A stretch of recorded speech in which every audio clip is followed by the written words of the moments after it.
Hey everybody, just going to take a quick break from the show to tell you a little bit about Shutterfly. If you're like us, you take a lot of pictures because you have a camera right in your hand all the time. How would you not take a lot of pictures? And we're taking all these pictures, more than we've ever taken in the history of the world.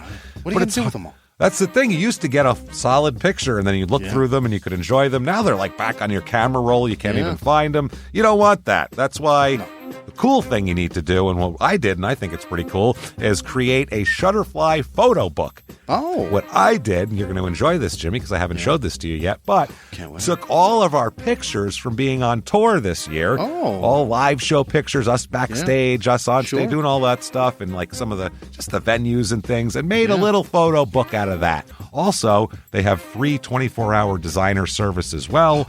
With their 24-hour designer service, a professional designer is going to lay out the book for you for free in just a day. Make something that means something with Shutterfly. Enjoy 40% off orders over $29 with promo code SMALLTOWN. See site for promotional details. And now back to the show. Hey everybody, just going to take a quick break from the show to get you styled up with Stitch Fix. Shopping's hard. It's hard. With Stitch Fix, you get a stylist, though, who understands your style, your size, your budget, and they do all the shopping for you. Wow. This is excellent. Shopping, I'm telling you, shopping and figure out your style, it's overwhelming. Let somebody help you when it comes to getting dressed. We don't know what we're doing, so we let Stitch Fix help us out. A Stitch Fix stylist there. They know what works on us. We get the prices that make us look really good, and it feels good. You get some confidence boost walking around knowing that you're looking decent here. Oh, yeah. Yeah, we just give the stylist our sizes, style, budget preferences. We order boxes when we want, how we want, no subscription or any of that required. And they send called Just For Me pieces as well. Like, maybe you'd like this, and it's awesome. Outfit recommendations, styling tips. You keep what you love, you send back the rest. It's super easy. Yep. You can do it, and we are doing it because it's excellent. Personal styling for everyone. Get started today at stitchfix.com/STM. That's stitchfix.com/STM. Now back to the show. Did you know that parents rank financial literacy as the #1 most difficult life skill to teach? Meet Greenlight, the debit card and money app for families. With Greenlight, you can send money to kids quickly, set up chores, automate allowance, and keep an eye on your kids' spending with real-time notifications. Kids learn to earn, save, and spend wisely. And parents can rest easy knowing their kids are learning about money with guardrails in place. Try Greenlight risk-free today at greenlight.com/Wondery. This week in Duchesne, Utah, when two people disappear from a rural area, red flags pop up everywhere, including blood, body parts, and a lion named Sinbad. Welcome to Small Town Murder.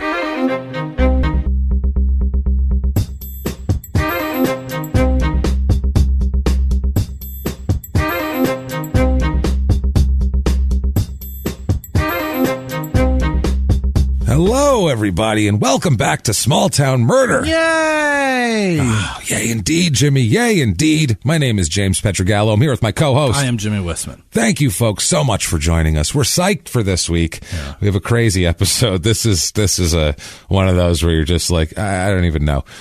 Only this show where this come from. This is only a small town murder story could produce this level of insanity.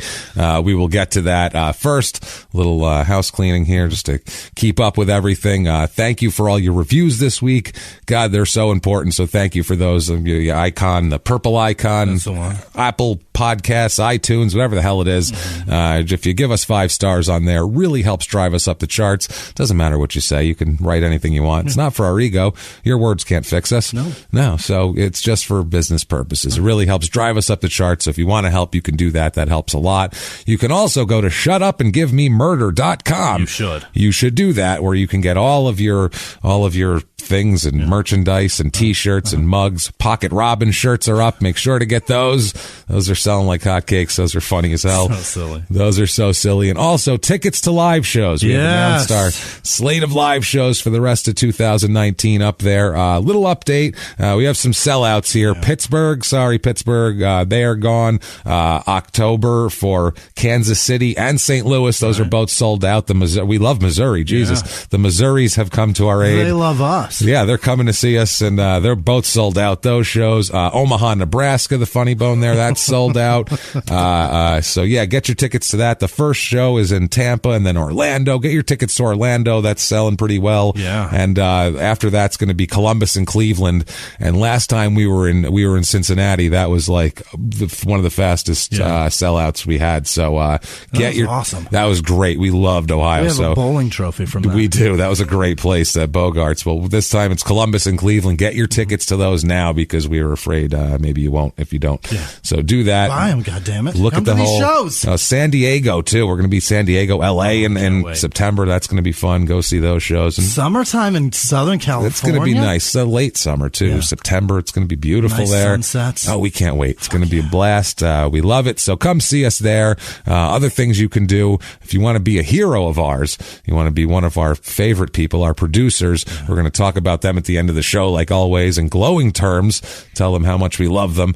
You can do that very easily. You can join that pack by going to patreon.com/crimeinsports or heading over to PayPal using our email address, which is crimeinsports@gmail.com. You can make a one-time donation there. And if you're saying, what's Crime in Sports? Why is that your address? That's our other podcast, our first podcast. And if you don't listen to it, you're missing out. We'll tell you that. This week's was almost a small town movie. It was crazy. Yeah, you can start. That's a good place to start this week's, because it's not a lot of sports. And really, honestly, a lot of times we say it's lowercase sports or, uppercase crime. It's one of those. It's crime with some sports because the guy played sports, but it's mainly just to tell you where he got to and then fell down from grace, because that's what we like, is to mock somebody's fall. So to listen to that, we're about ready to get started here, but we need to do the disclaimer quickly. This is a comedy podcast. The stories are real, and this week you're going to go, are you sure? Yeah, we're sure. This is real.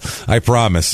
The state court documents aren't lying to us here. This is all real stuff, so we're not making it up. We do make jokes. Yeah. We are comedians, so that's going to happen. We try to make jokes at around things. There's a lot of funny stuff around murder. Sure. A lot of craziness going on a lot of times in these people's lives and things like that. What we don't do, though, what we try to not to do anyway, go out of our way to try not to do, is to not make fun of the victims or the victims' families, because we're assholes. But we're not scumbags. That's true. That's true. We're trying our best here. We're just trying to have a good time with a crazy story. But keep in mind, we are assholes. We are assholes. Yeah. But if that sounds good to you, well, you're about to have a blast, because this is a wild story. We're going to have fun. If that does not sound good to you, and true crime and comedy should never mix, then this isn't for you. You should probably not listen to it. Yeah. And thanks for giving us a shot, but have a good one. Yeah. It's a bad first date. Didn't work out. It's fine. We'll pick up the check. It's fine. We got that. We got your drink. Don't worry. Delete your number. It's all good, and then we're just going to delete and move on. If that sounds good to you, I think it's time. I think it's time to stand on your cubicle in the middle of your office. Employment be damned. Yeah. Wherever you are, stick your head out the car window. Scream it through your house. Yeah. Even if other people are asleep, it's fine. Yell, shut up. Give me murder. Let's do this. Let's go on a trip, Jimmy. I'd love to. What do you say? We're coming out of Kentucky last week, which was twice with the bonus, with the little bonus there. But all Kentucky all the time. All Kentucky all the time. Radio station. That was all Kentucky all now. Just bluegrass, and more bluegrass. So W-Hay, that was the radio station. Literally W-H-A-Y. That's how rural this fucking place was.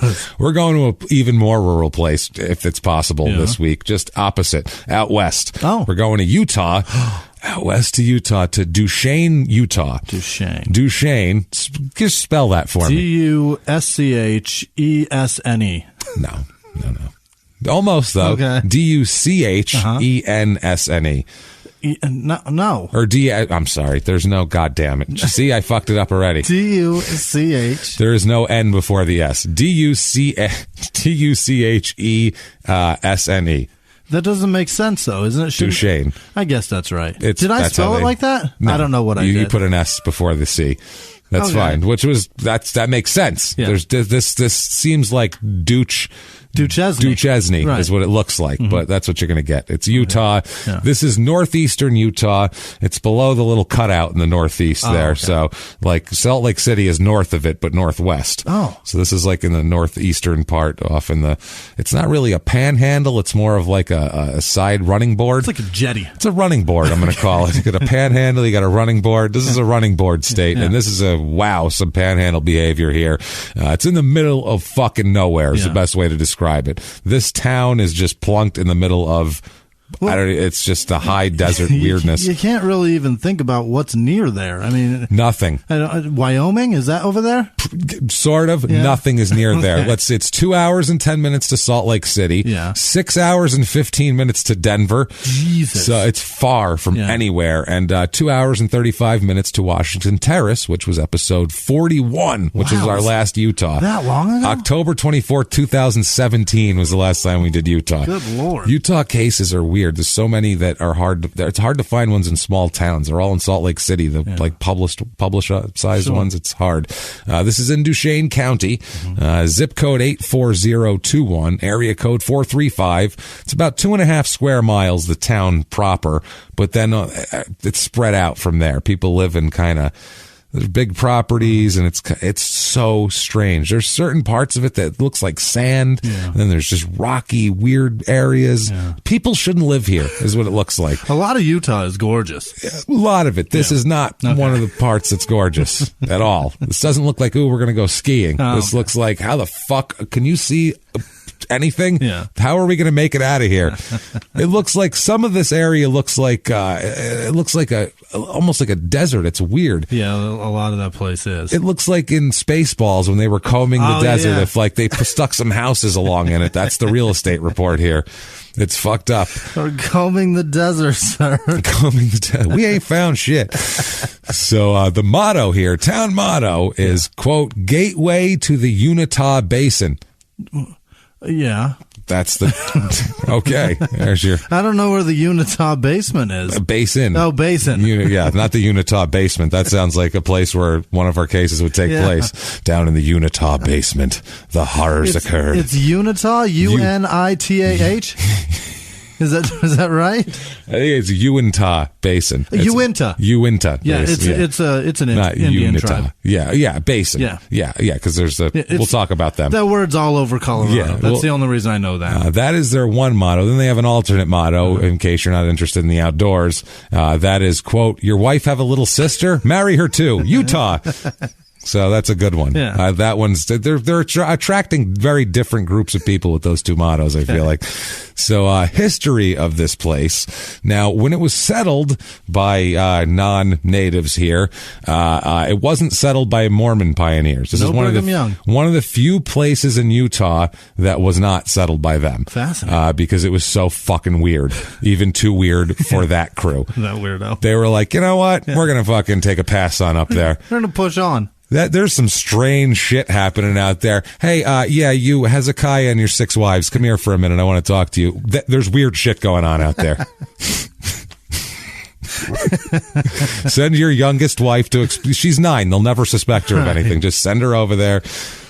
This is bad. We get that the Mormons are fine now. Yeah. I mean, they're not fine. They're figuring it out. No religion is fine, but we'll never mind that. That's not in our They're scope. recognizing that they're easy to make fun of. Yeah, I think that's what they've noticed. They went, wow, we are pretty funny, huh? The bicycles and the shirts and that's pretty funny if you look at it objectively. Buy into this, and turns out no. If you take a step back, it's kind of funny. Like, I'm back here, dude. It's funny, brother. I'm telling you now.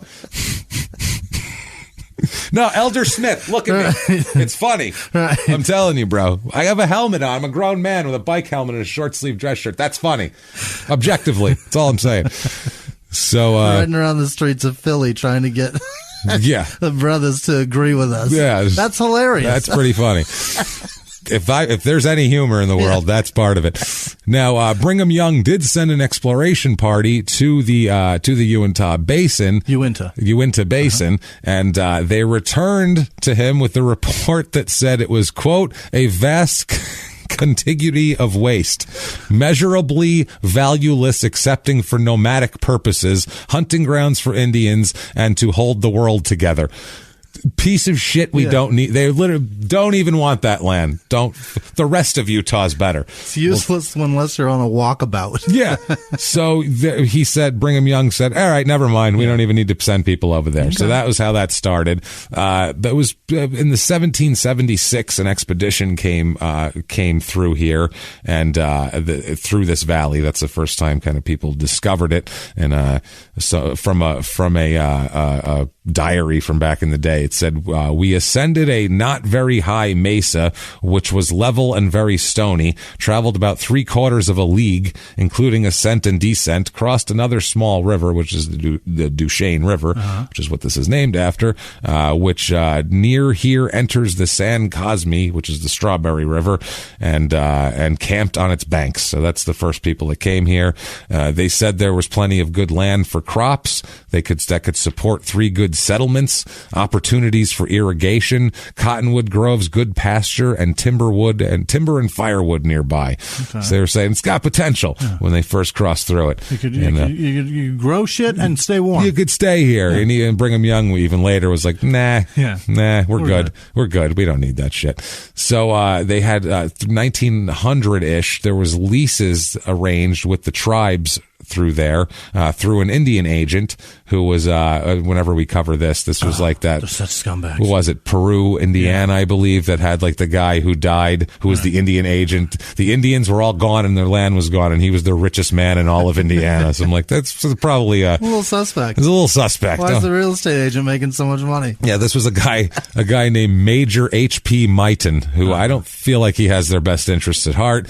No. They sold land here to provide pasture for sheep, which is where the Duchesne city is located now, which is where they sold sheep pasture is here. So there's all sorts of shit here. They talked about there's a lot of diaries from this area, and they're all very sad. Yeah. They're just very depressing and sad and fucking about sheep herd. Every diary I read is about we took the sheep from here to here, and then camped under a rock as the winds whipped around us. And like fucking hard. It just sounds horrible. Don't stay here. Yeah. If you go like 3 more days, there's an ocean. Do you know that? Do you realize if you just fucking just plug through, wait till summer and get through that shit, and don't the Donner Party, remember them, but then keep going. You had a couple of sets of mountains to get through. You are going to hit San Francisco eventually. Do you understand the fucking difference between where you are now and San Francisco? Don't you like rice-a-roni? Jesus Christ. Don't you like anything? What is wrong with you? Fuck, man. Jesus Christ. They said the Indians had in this one diary, they said the Indians had a big village where Duchesne is now, and they'd stay there in the winter, and then in the spring they would scatter to hunt and gather and do shit like that. They had a big fence across the canyon that was used for the livestock that they had and shit like that. There was salt grass in the area. Okay. Wow, that's There was another place that had salt grass. I think it was Florida. I don't remember. Yeah, there was saltgrass was a big fucking deal there. Yeah, one of the Ute tribe leader refused to let settlers with their sheep have permission to trespass through the village because the Indians thought that they would eat all the good grasses. Yeah. They're going to come through and eat all our good grasses. If only they realized that was just the beginning. Right. You can have the grasses if you leave. Look up a little higher. They're taking a lot more. The grass and then the shit that it grows out of, we're going to take that just all the way down. Tell you what, why don't you guys move over here? Right. We're going to gather you guys up in this area. Well, your chief's out there counting grass blades. Salt grass Everybody blades. else is being moved the fuck out. Not good. And slaughtered. Not terrific. So in 1905, the Secretary of the Interior of the United States directed the Commissioner of Indian Affairs to pick some tracts of land on this reservation that were suitable for town sites. They're like, you know what? We've decided we're pick some shit out, decide some of these families you don't like in these tribes, and we're going to take their land. And so they were going to reserve that as like, this is United States land now. You can't have it anymore. They got 3 sites, which is Duchesne, the town of Mighton, which funny, named after that Indian agent who now there's not going to be there anymore.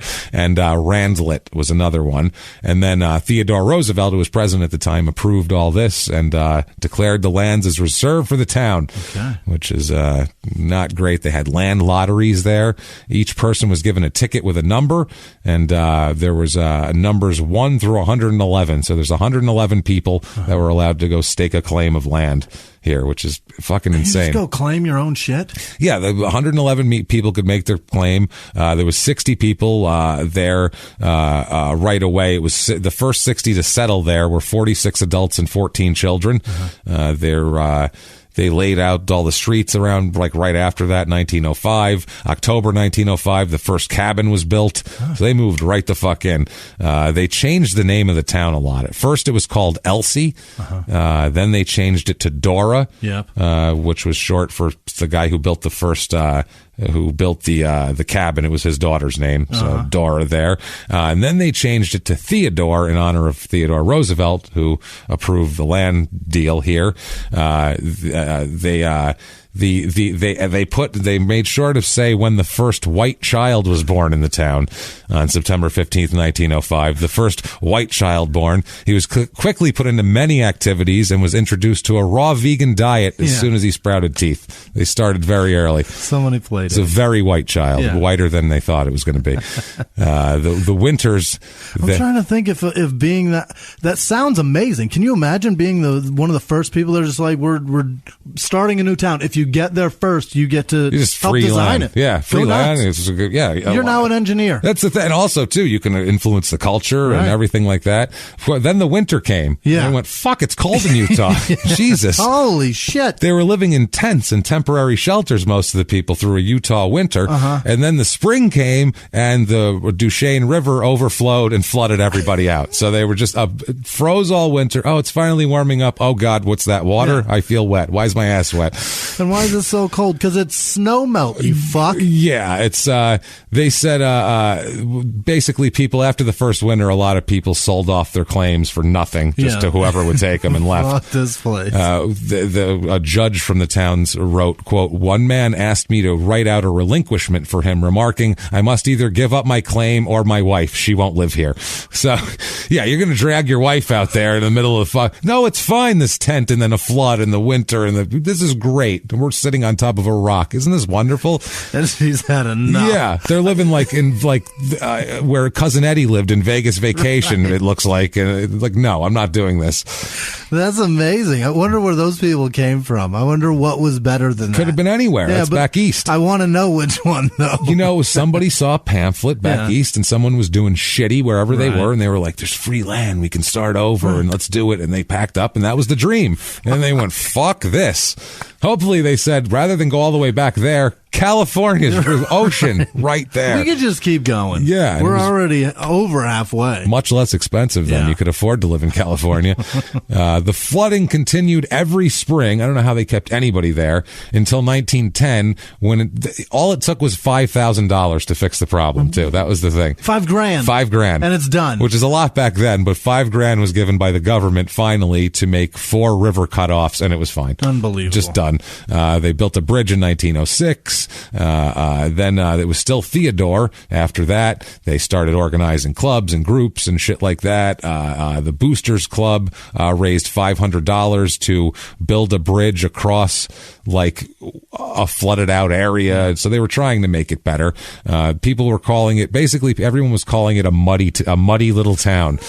So it's hard to attract people there when it's just a muddy place. Once they got a better bridge in 1914, and then shit started to pick up after that. In 1910, once the flooding was taken care of, the population went up to 929. So there was some people there. And then finally, about 1910, the citizens changed it to Duchesne there. The post office was named Theodore still until about 1913 there, and then it turned into into Duchesne. That's named after the Duchesne River here. It's taken from that river, and it was named after some woman, Rose Philippine Duchesne, who was the founder of the Sacred Heart near St. Louis, Missouri. That's a church? That's, I guess so, a church or a school or a fucking nunnery. Hospital, I don't know. Or some shit. Home for fucking pregnant girl, teenage unmarried girl. I have no idea what the hell they were doing back then. Okay. Sacred Heart could have meant they beat the mentally handicapped. Sacred Heart. We take them in and we beat them in a merciful fashion. Unbelievable. Try to beat the devil out of them. Clearly that's what must be wrong with them here. Beat them so they can count. Yeah, that's what you do. You beat them until they're not crazy anymore. Right. That's how it works. Have you ever seen a cartoon? You hit a guy in the head with a frying pan, he goes crazy. You hit him again, he's perfect. And he's more handsome. Yeah. He's well-spoken. You hit him again, he's right back to being an idiot.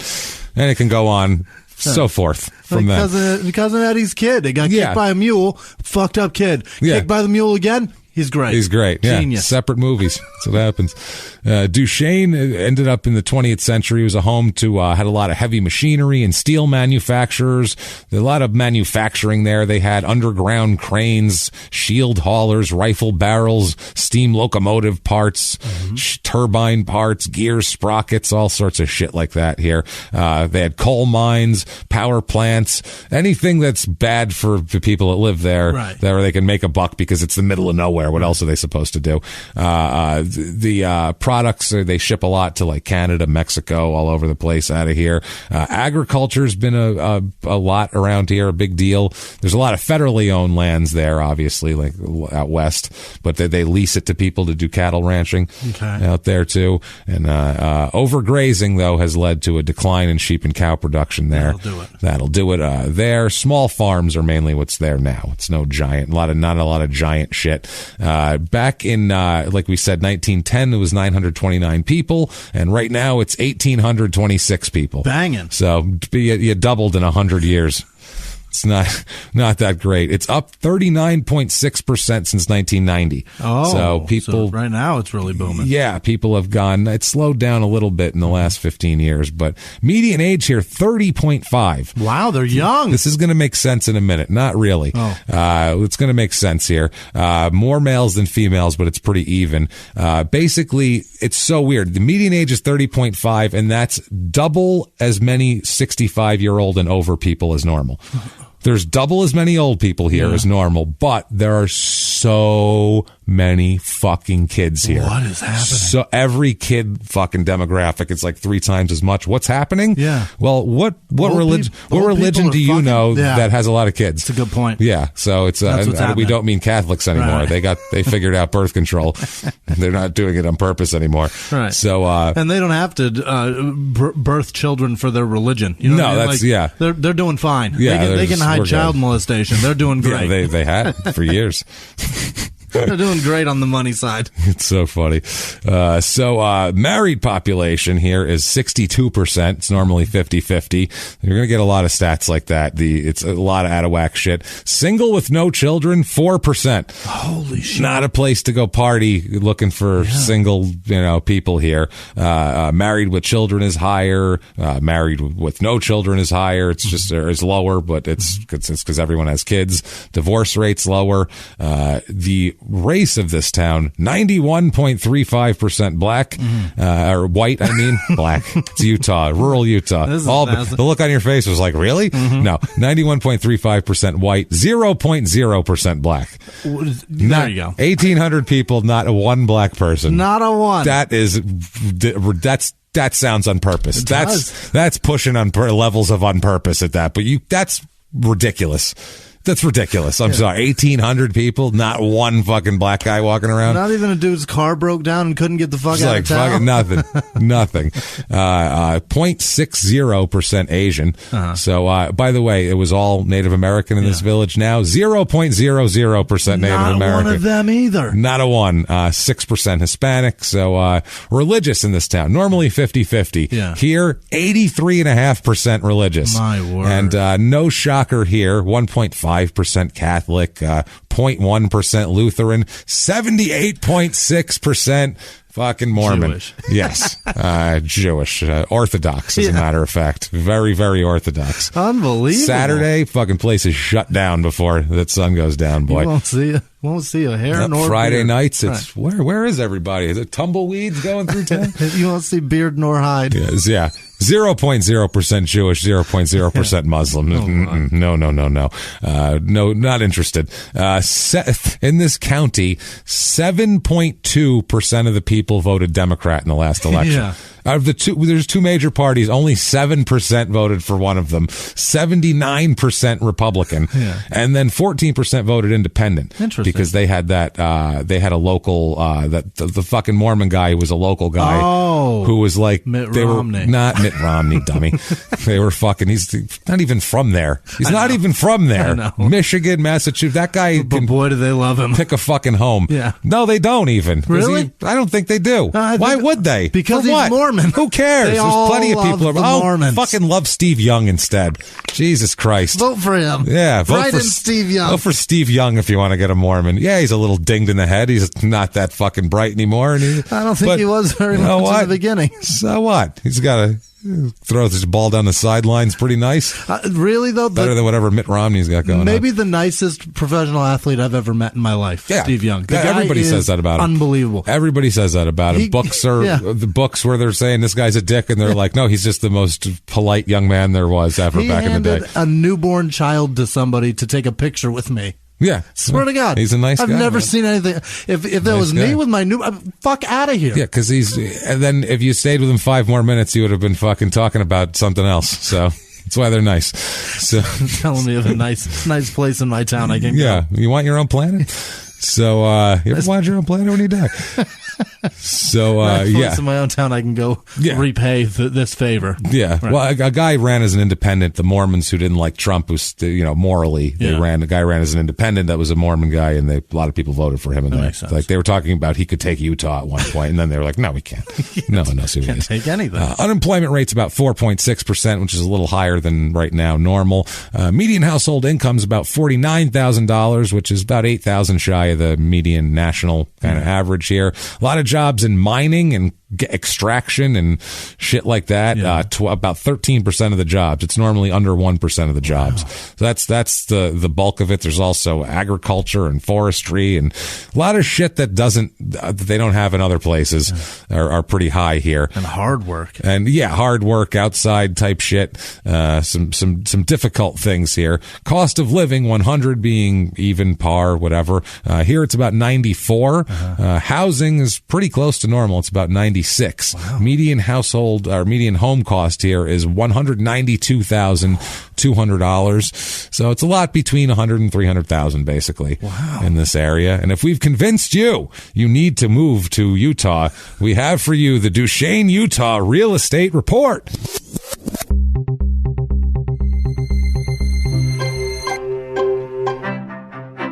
Your average 2-bedroom rental here is about $816, which is about $400 below the norm. So that seems like your deal there. I found a foreclosure. All right. It is a truly depressing 3-bedroom, 1-bath, 1,300 square feet of absolute tears and sorrow. 3 beds and 1 bath wasn't depressing enough. Yeah, it's a 1.5 bath, but it's just a depressing looking house from the outside. It's really depressing. $129,000 for that. I found a 4-bedroom, 2-bath, 2,112 square feet, literally sits atop a pile of sand.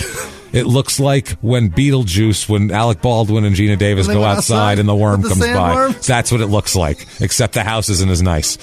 Picture a shittier house sitting there. There's a sandworm outside. That's horrifying. Never been referenced in any podcast ever before. I almost guarantee $160,000 for the sandworm house. Unless it was a podcast and then I found, about that. No, definitely not real estate.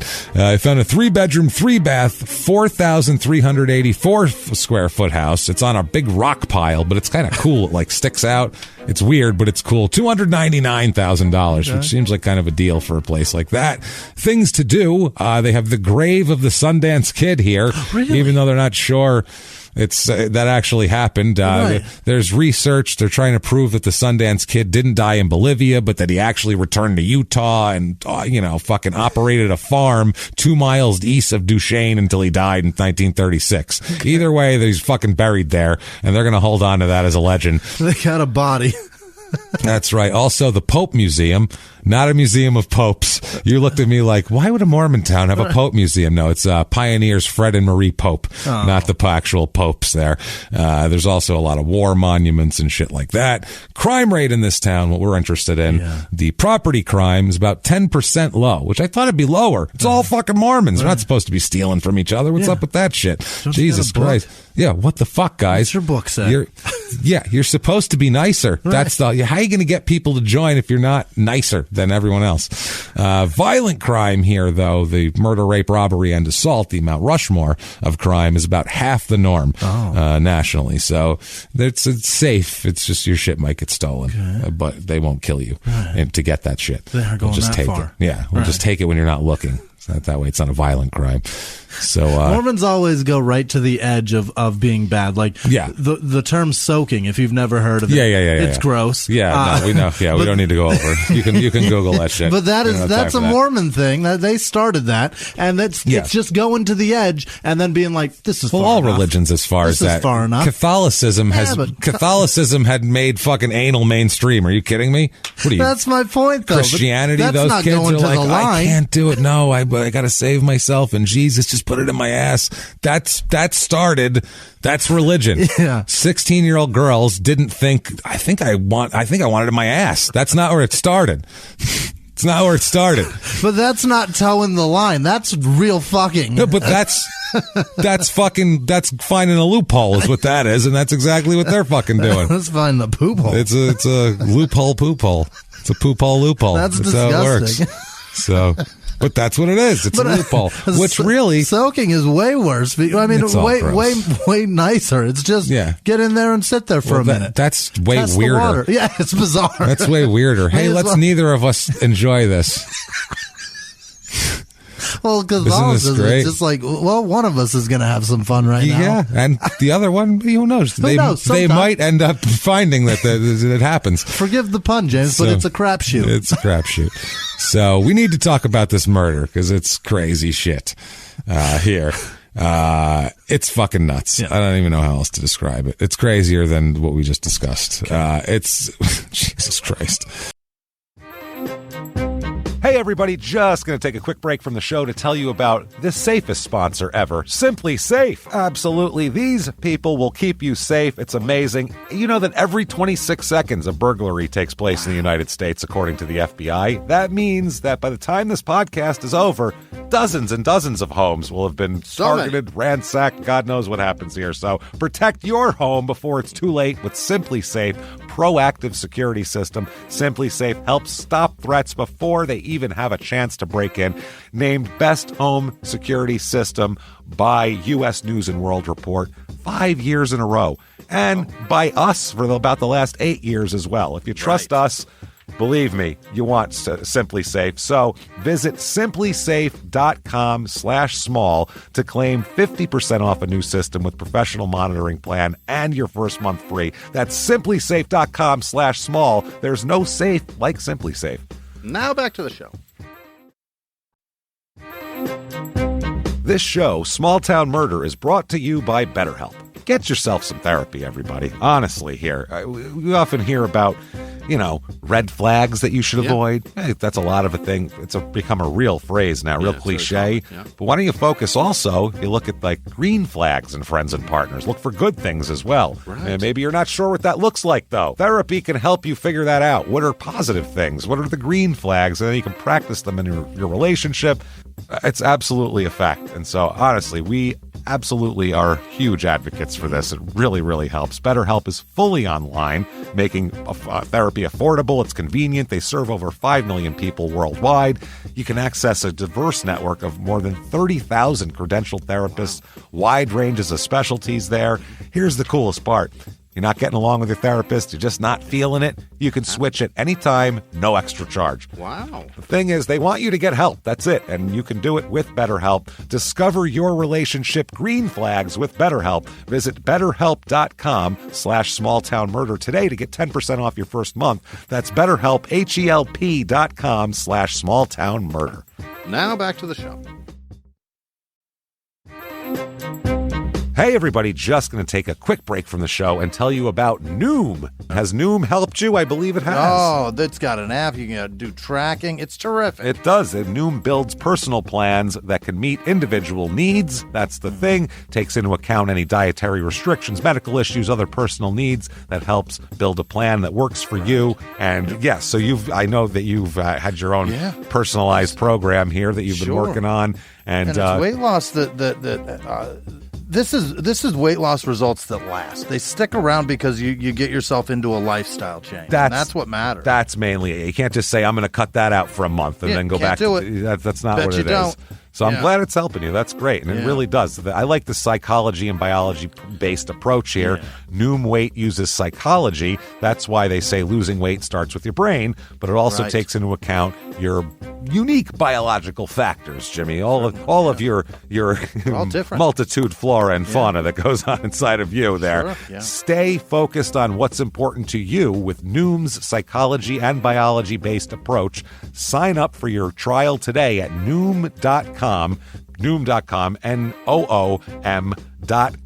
here. Based on 3.5-year study of actively engaged Noom users with minimum starting BMI of 25. Individual results may vary. Visit our website for more information. Let's start with John Pinder. Let's start with this guy, John Pinder. Okay, this guy's a fucking lunatic. Let's just put it that way here. He's the son of a guy named Robert Pinder, who is he's like a rich, one of these like Western like kind of wealthy dudes who has like a ranch and speculates in oil and is like a real gambler, like as far as that goes. Like, well, I don't care, we'll fucking stick a thing in the ground there and see what it shoots up, you know what I mean? Like, willing to gamble his fortune on things and shit like that, but he's like a real, you know, a brash, wealthy kind of dude that is very well liked around the area. He moved to Nevada and stayed there for 40 years, and you know, him and his wife lived there for 40 years and all that kind of shit. Big in the area. He moved to Salt Lake City and then outside the city and shit. His son John is kind of a shithead though. He's a rich kid who is the worst of all rich kids. Yeah. He's like he grows up he lives on this ranch with them. He kind of sort of runs the ranch with his dad, kind of. They also speculate in oil. We'll get into all of his businesses. John's also a complete lunatic. He keeps a full-grown African lion named Sinbad on the ranch. Isn't that illegal? Probably. Full-grown lion that he controls it. He has like this lion bat, a big baseball bat that he has. It's like the lion bat that's like what he uses as like a tamer, like people use chairs and shit. Good Lord. And he's famous around this town for having this fucking lion. He'll take it to town, as we'll talk about in future arrests. He'll take it to town. No. And just like fucking like wrestle with it and shit and like show people. It's a female lion, you could tell. So I mean, it's not Sinbad is a girl. It's still fucking. Yeah, it's a lion. It's huge, but it's not like like the biggest lion you've ever seen. Like, you know, one of those. Doesn't have a mane on it. It's not a male. It's not a big male lion. It's the female lions are smaller. Still fucking big. It's still bigger than both my dogs put together, and they're huge. So it's just huge. And there's a picture of him. We'll post it in this episode. A picture of him where like the lion's on its back and he has it like pinned down. Like he's on top of it. Got his hands on its paws. On his paws, like pinning it down, like he's, you know, like he just won a wrestling match against it. What fucking year is this? This is through the 80s and 90s. This is happening. This isn't 1955. Yeah. This isn't the 20s. Right. He's not, you know, getting 2 bits of gander for rubes to come look at the lion. Put your head in the lion's mouth. 2 extra bits to put your head in his mouth. We'll take a picture for you. Show all the family back east. Hold still. It's a 10. You can tell him the lion's a native to out here. They won't know the difference. Good Lord. Send him a postcard. So, lesbians. What the fuck is going on here? To Utah. No, he, Jesus Christ. Full-grown African lion named Sinbad. Where did he get this? He's hanging out. He's a rich asshole. What the fuck? Who knows what kind of bullshit? In the mid-'80s, in 1986, this is pretty goddamn hilarious. This fucking idiot is, Jesus Christ, he's got a lot of problems, basically. He's on trial in the mid-'80s for receiving stolen property at one point. And it's fucked up, too, because he's got all sorts of issues with that. He's on trial for that. He's also facing a charge of conspiracy to distribute cocaine and counts of possession of stolen property. It's just he's a fucking disaster, this guy. There's all sorts of he's like that affluent kid in Texas that got off for the DUI thing. He's like the guy in Boogie Nights that they go to rob, like except on a ranch. Yeah. You know what I'm saying? Like he's just got coke and a lion and like he's throwing fucking firecrackers around and he's just a crazy son of a bitch, except put him in a ranch instead of in the hills, the Hollywood Hills, and this is what you get. The Pinders together, they have business interests in these companies: the Wilcox Corporation, Three Creeks Corporation, which is a property venture company, Braintree International, which is a security and commodities service, Pacesetter Land and Investment Company, which is real estate, Aviva Exploration and Development Company, which is oil, Savvy Oil Company, Inc., which is an oil and gas exploration company, Roadrunner Oil, which is an exploration company, Solomir Associates, which is an investment company, and Team Simba later on, which is a partnership John Pinder created to manage his Lions movie career. What in the fuck? My Lion's a movie star. Oh, boy. You motherfuckers. I'll take. Who wants my lion? Who wants, and my crazy batshit insane fucking methy weirdo sand person, sandworm ass to come with it? Who wants it? I mean, that's a brilliant move, because how many lions are there in Tamed Hollywood? lions? Yeah. I mean, I don't know. How many are there? But 12 at there's best? big companies, and there's also handlers that have been in the business for 30 years in Hollywood that do this sort of shit. That there's only a few people that you call for animals in a movie in Hollywood. Like, it's hard to break into that. And the funny part is, whenever you read anything about movies and they have to bring animals in, the handlers are always the weirdest people on fucking earth. They're the and this guy is no exception. And it's not just even the guys that are on camera. Yeah, the people like Jack Hanna, fucking weird dude. Weird dudes. Yeah, you have to have a certain level of strange to want to play with a lion and think that that's normal. Strange people. But yeah, this whole thing here, you look at this and fucking, he's got a fucking lion. Unbelievable. He's just going to try to monetize the lion. This is pre-YouTube, so you got to do it all on your own. And the fucked up part is the lion's name was Sinbad until Lion King came out, and then the lion's name was Simba all of a sudden. And Simba's a boy. He changed the fucking. That's why it's Team Simba is the name of the thing. But and they changed the lion's name to Simba. The lion's a girl. Doesn't matter. People know what the fuck Simba is. You should have went with Nala, you dickhead. So he went with Simba there. So now let's talk about a few other people involved in this thing. You got a good idea of just John Pinder right away. Just a lunatic, basically. Out of his mind. Yeah, like Hunter S. Thompson without the talent. You know what I'm saying? I'm a huge Hunter Thompson fan, so that's not a knock on Hunter Thompson. Yeah. He looks like he lived a great, hilariously lunatic life. Seemed to have fun. He had fun, but he also wrote great shit. This guy's not producing any works. He's just acting like an asshole. So let's talk about June Flood and Rex Tanner. Okay. At this point here, we'll talk about the late 90s as we go through. June, they're together, boyfriend, girlfriend, long term. June is about 10 years, 11 years older than Rex. All right. Like he's in his late 40s. She's in her late 50s. All right. So that sort of thing. Now, Pinder here, John would employ them on the ranch from time to time. They were like spot help here and there on the ranch, because there's a bunch of ranch hands that he hires. We'll talk about a couple of these guys here. But after there was some sort of an accident where Rex Tanner ends up stopping working for John after Tanner's leg is injured in an accident with a horse. That it stepped on him, or he fell off of one, or something happened with a horse, and he ends up not working on the ranch anymore. And so Pinder ends up telling his girlfriend there, June Flood, that she has to get the fuck off the ranch if he's not there, because now he's accusing her of stealing documents. It's a crazy fucking thing. He's getting a divorce Hold on. Pinder is getting a divorce from his wife at the time. They have an ongoing divorce dispute. He lost some documents that he needed. John Pinder did, and he accused Tanner and Flood of stealing them. Good Lord. Why they would want his court documents that have to do with his wife, I have no idea what they would want to do with them. But apparently his wife, in this dispute, there was a threat of losing the ranch to his wife or whatever, or having to sell it or something. So this was very important to him to have his papers, and he thinks she had a hand in stealing them. So Tanner can't work anymore, and Flood's kicked off the fucking ranch there. So he reported the theft Pinder did to the cops, saying that they did it and all this, and the cops are like, oh, what'd they steal? What's the value on that? Oh, zero. Right. Okay. Well, we gotta go. They stole 8 cents in copy paper. I don't know what you want from us exactly. What do they get out of this? Nothing? Okay. Yeah, we're writing it all down, John. No problem. They stole a fucking documents. Errand. They stole something that they have to go recycle now. They stole documents that have nothing to do with them. Like, why would they do that? There's nothing to do with them. They stole something they have to throw away. Like, he probably lost papers, like people do sometimes. Right. Lost a folder, misplaced something. Somebody threw it out by accident. A bunch of people working here around here too. Who the hell knows? The police described him as, quote, livid with anger while reporting this. Wow. He lost his fucking mind over these court documents being missing.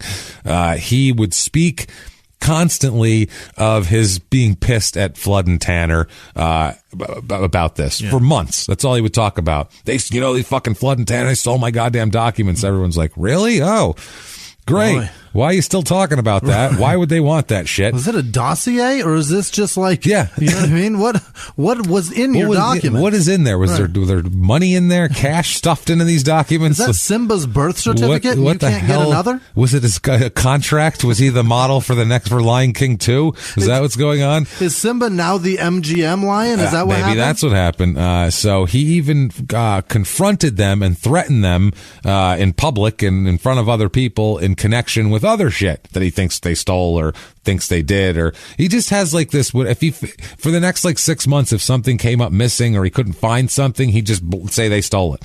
So if he loses anything from then on, it's fucking Flood and Tanner stole it from him. That's point, it. Can't you just walk up to the door and just be like, "Can we just fight about this and get it over?" Yeah, with? No, he would. Can we just throw punches? The one guy's got a messed up horse leg. He got his horse leg mangled, and Pinder's going after him about documents. These people are now Flood and Tanner aren't exactly upstanding, people either. Let's talk about and them. 40, and they're working on a farm. They don't have it together. Yeah, they live in the backwoods, and there is rumors of, quote, drugs, debauchery, and the manufacture of methamphetamine. Is what all their neighbors talk about with them.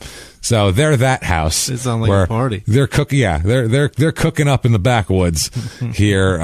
So they're known as kind of a fucking wild couple, but who knows if they're capable of, not saying they wouldn't steal something, just maybe not something that doesn't benefit them in any way. Meth will make you take things that for no reason paper. at all. Maybe I can burn it later and then make a fire, and then I can cook something, and then that'll be worth something, and I can sell it. Yeah, I can melt this paper down. I can melt this paper down, and then it's going to turn into liquid paper, and then you see that, and they sell it in the store. I'll put it in a little bottle. It'll be $2.99, and then people will do it on their typewriter. Okay, good. Got it. So now I own these papers. Now I got these papers. Okay. And they leave. All sorts of weird goings on, though, that the neighbors talk about here. Also, Tanner Rex is, as they put it in the newspaper, well known to local law enforcement. Yeah. He's been paroled twice after stints in the Utah State Prison, and is been convicted of driving under the influence, possession of drugs, and distribution of a controlled substance, which was methamphetamine. Oh, I was thinking it was other people's court documents. Yeah. There's a big black market thing for other people's court documents, especially divorce papers. They really want to hear what people who are no longer together were fighting about. Right. That's a real she did that in September of 87. That's fucked up. And what did he do? Oh, that's messed up. Boy, yeah. I think she should get 60% of the assets, and they should sell that. That's what people want to do in their spare time for entertainment. That's what I like to do. Boy, oh boy. So this was all early to mid 90s, this Rex Tanner. So his 40s are filled with crime and prison and Not a good grown-up thing. No. His at one traffic stop, Tanner's blood alcohol content was quadruple the legal limit in Utah. Word. So he was fucking hammered. So it was like 0.07. Yeah, it was. In Utah, I guess it would be. That's a lot of 3-2 beer. No, that's a lot. That's a lot.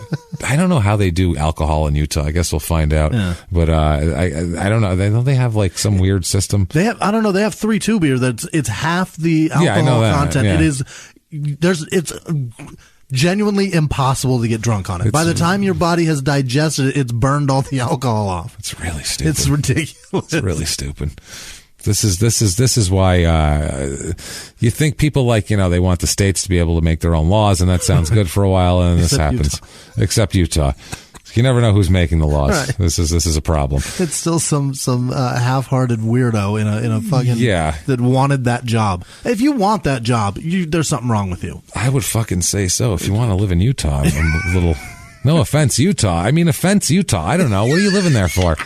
I've been to Salt Lake City a couple times. It's beautiful. Mm-hmm. It's fucking beautiful. Really and I think that's what lures people in. Yeah. But it seems really weird. If you are a Mormon and then it's like your people and you fit into it, then I would assume that would be comfortable for you. They also have a huge population of Polynesian gangs there, which is bananas. Usually goes hand in hand with Mormons. Honestly, really? That's usually. You never heard that? No. Yeah, wherever it's a true thing. That's what I would expect Polynesians to be, though. Well, wherever there's Polynesians, there's Mormons. Wherever there's Mormons or Polynesians, they go together and they've traditionally formed gangs amongst each other, which are very, very powerful. Yeah. It's a Mormon Polynesian gang. Very scary fellas. It's very scary. What they do is the Polynesians, they're the management of it, and they send the Mormons door to door to look into people's houses when they answer. All right. They act like they're talking about Jesus and shit, but they're really casing the joint. They go back, they tell the Polynesians what's up, and then there's a separate gang that they send into. Now it makes sense. So, yeah, that's how it works. Has anybody been here today? It's a really complicated.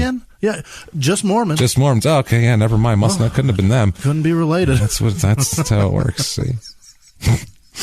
But the neighbors liked them though. Yeah.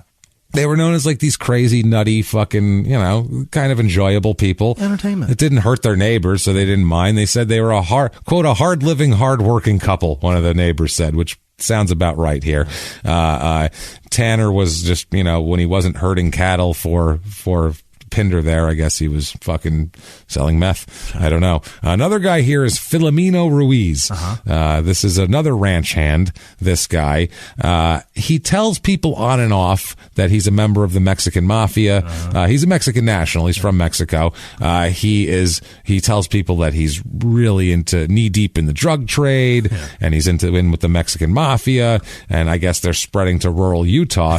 And they really want this 1,800 person drug market in the middle of fucking nowhere. Right. It's a big, all sorts of mafias are fighting for it. The Polynesian gangs, the Italians are moving in, Irish street gangs from the fucking early 20th century are going to come through here. And a Mexican named Phil. A bunch of tough Jewish kids are going to come in. Lower East Side kids are going to come in from back in the day. Fantastic. What the fuck is going on here? So, Pinder, basically, the reason why he had Ruiz on the ranch was he wasn't a regular ranch hand. Yeah. He was a ranch hand, but he didn't get paid from the ranch. The ranch is a corporation and all this shit, so they have, a payroll that they do. Sure. Ruiz is paid in cash out of John's pocket. He is John's personal employee, the way they put it. So he whether it's doing ranch shit or he's telling Ruiz to go pick up his dry cleaning or whatever, he's like John's personal employee is the way they put it. A lot of people say that he keeps Ruiz around the ranch because Ruiz is really good at getting drugs, and that keeps John supplied with drugs. So why not keep the guy who can get the drugs around the house, which is a lot of rich people do that do drugs. They keep someone around who can get drugs. So that I don't have to. Yeah, you don't have to, or you don't know where to get them either. Right. And this guy, he's in with the Mexican mafia. I'm sure he's getting it cheap. A Mexican named Phil.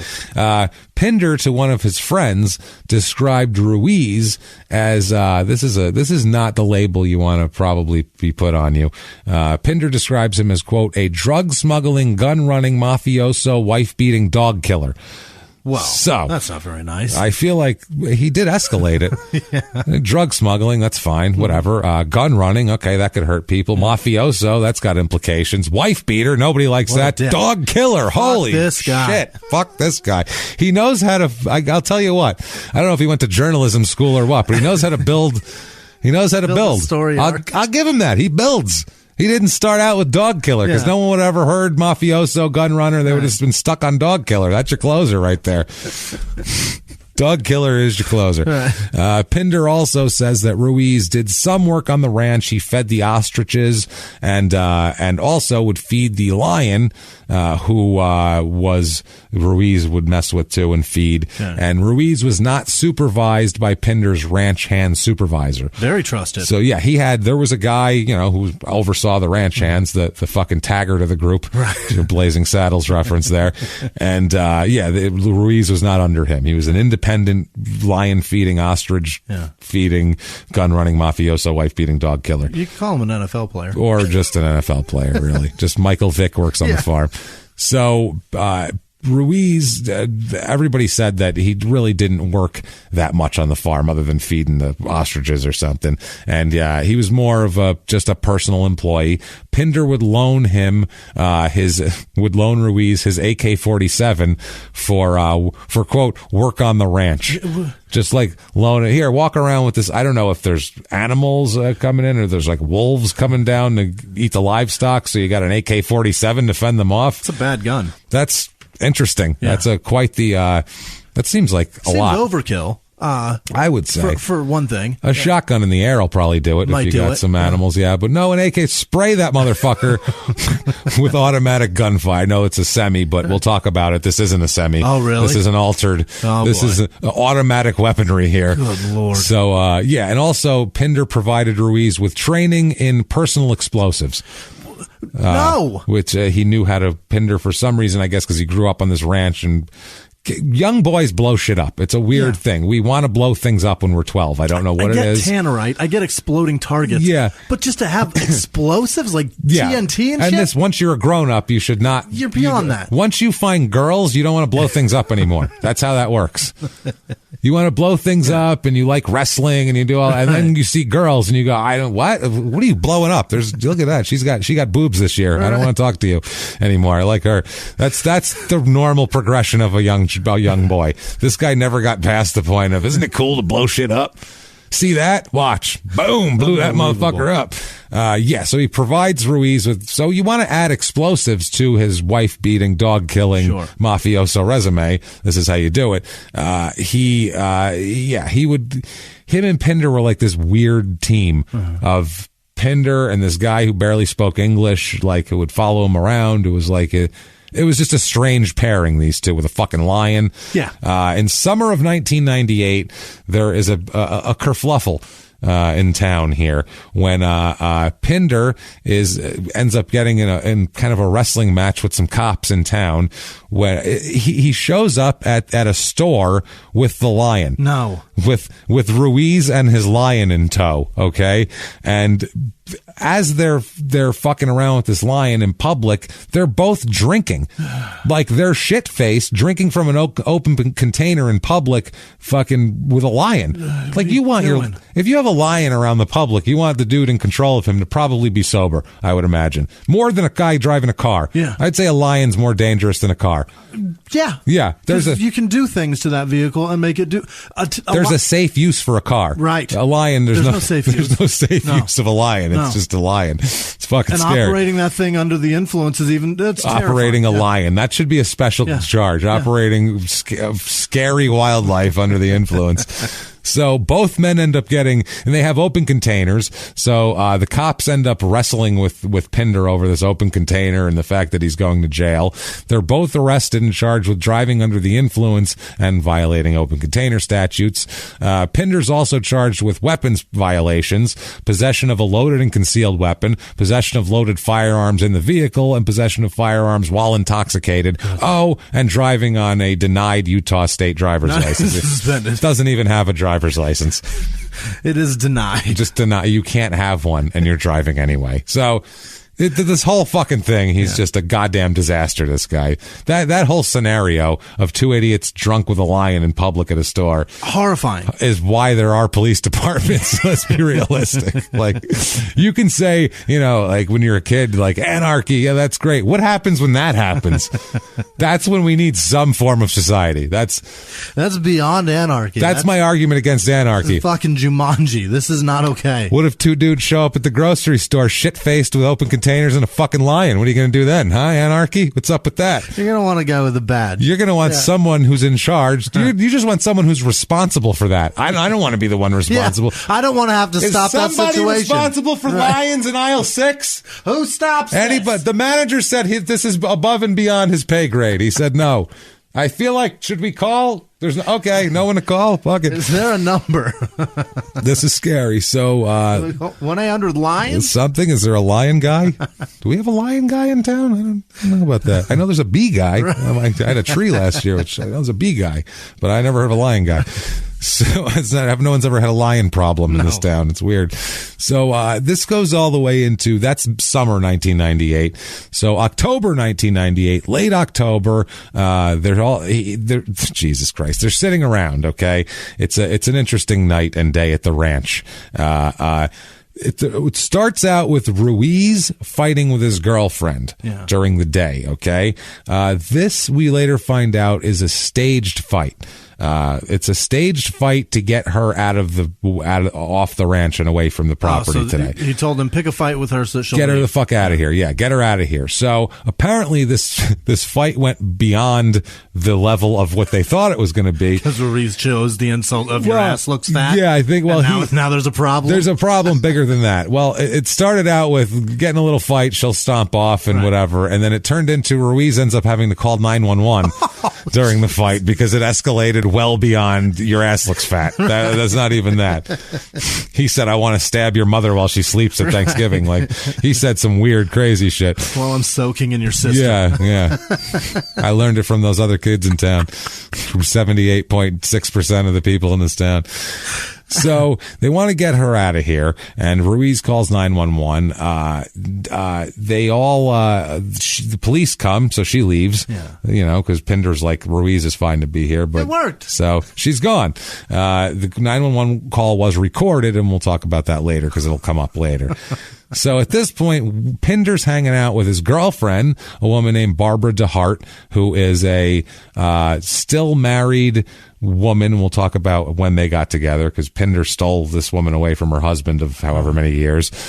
So it's Pinder, Barbara DeHart, Ruiz, a guy named Joe Wallen, who is Pinder's accountant. Okay. Hanging out at the ranch, and another ranch employee named David Brunier.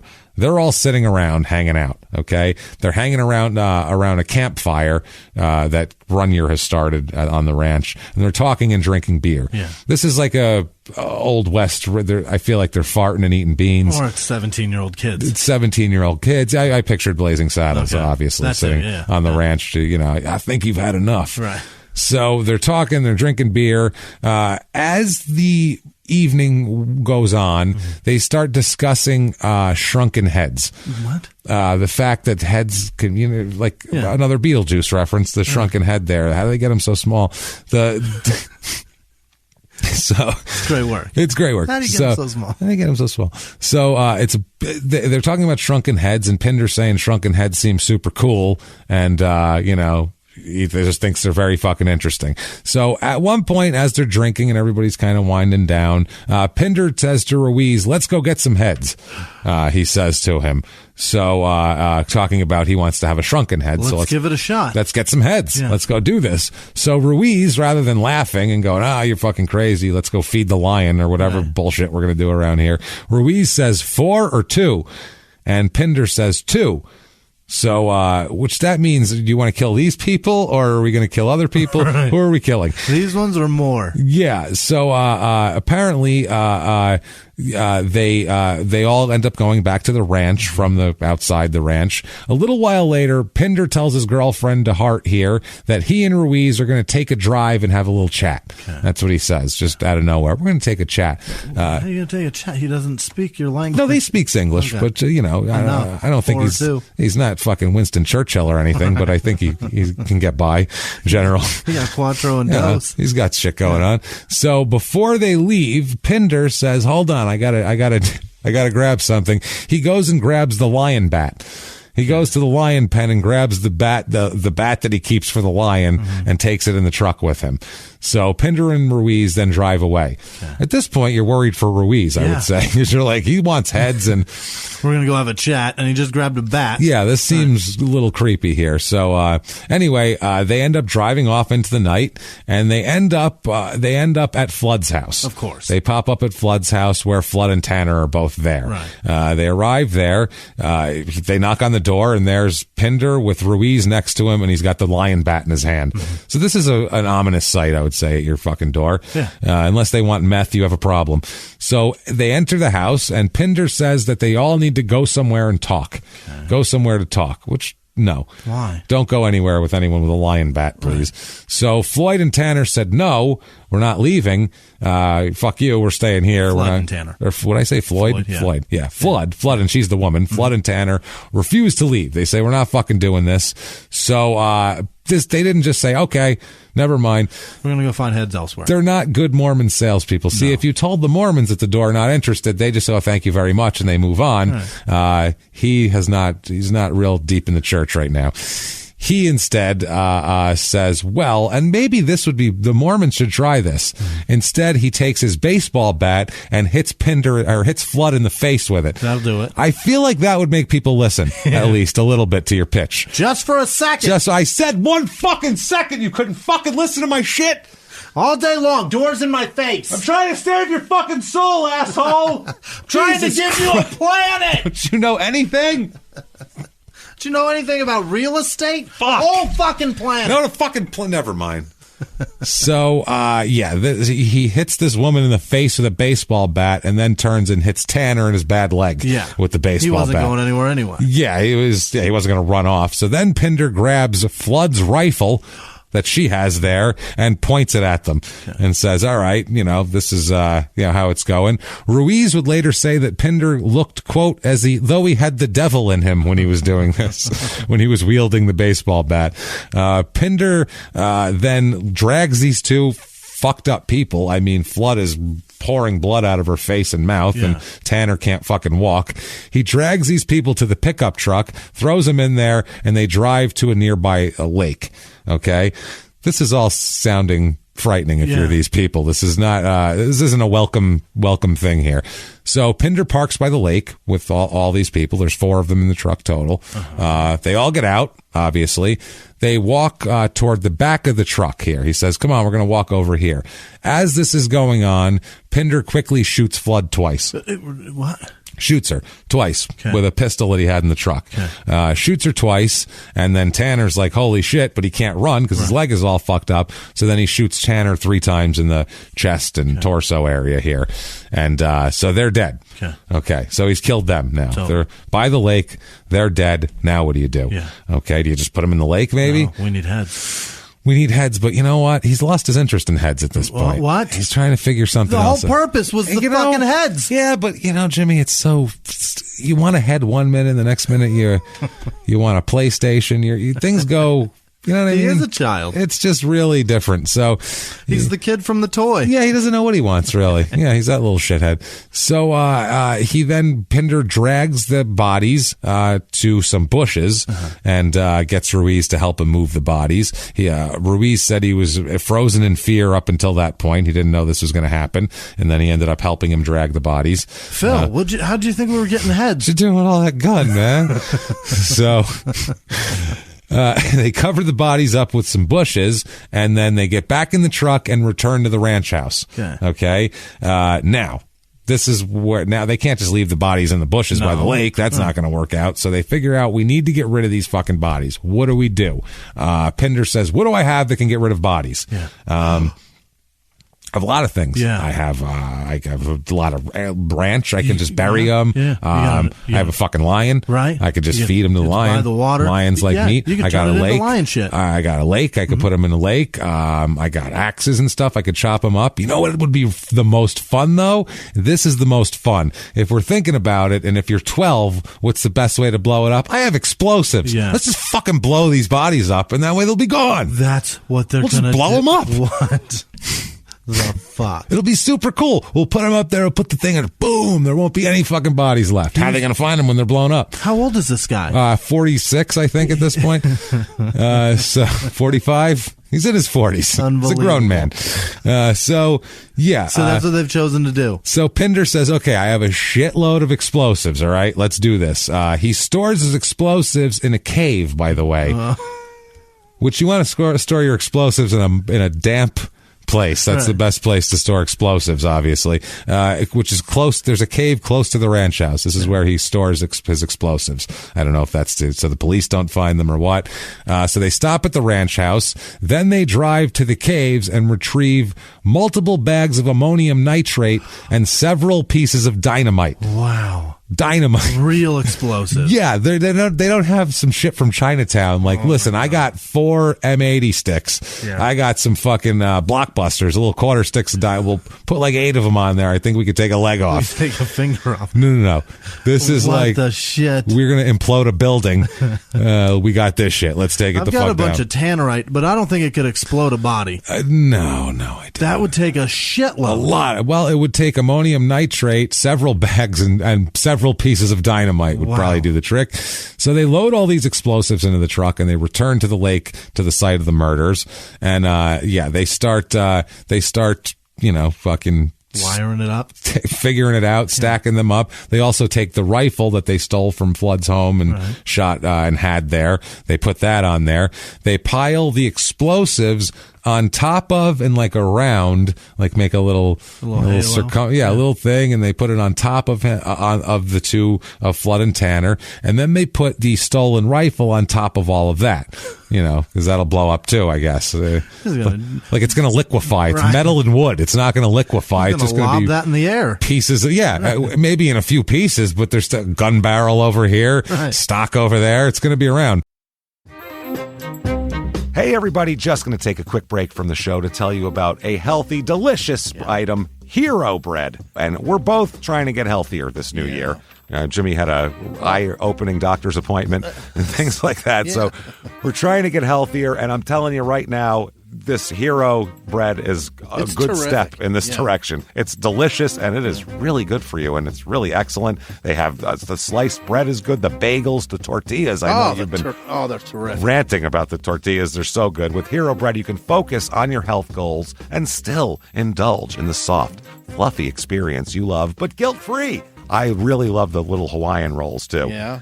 They're so good. They're so good. The Hawaiian rolls, they're legit. They're fluffy. Yeah. They're exactly how you want them to be. You'd never know it's low-carb and high-fiber bread from the texture.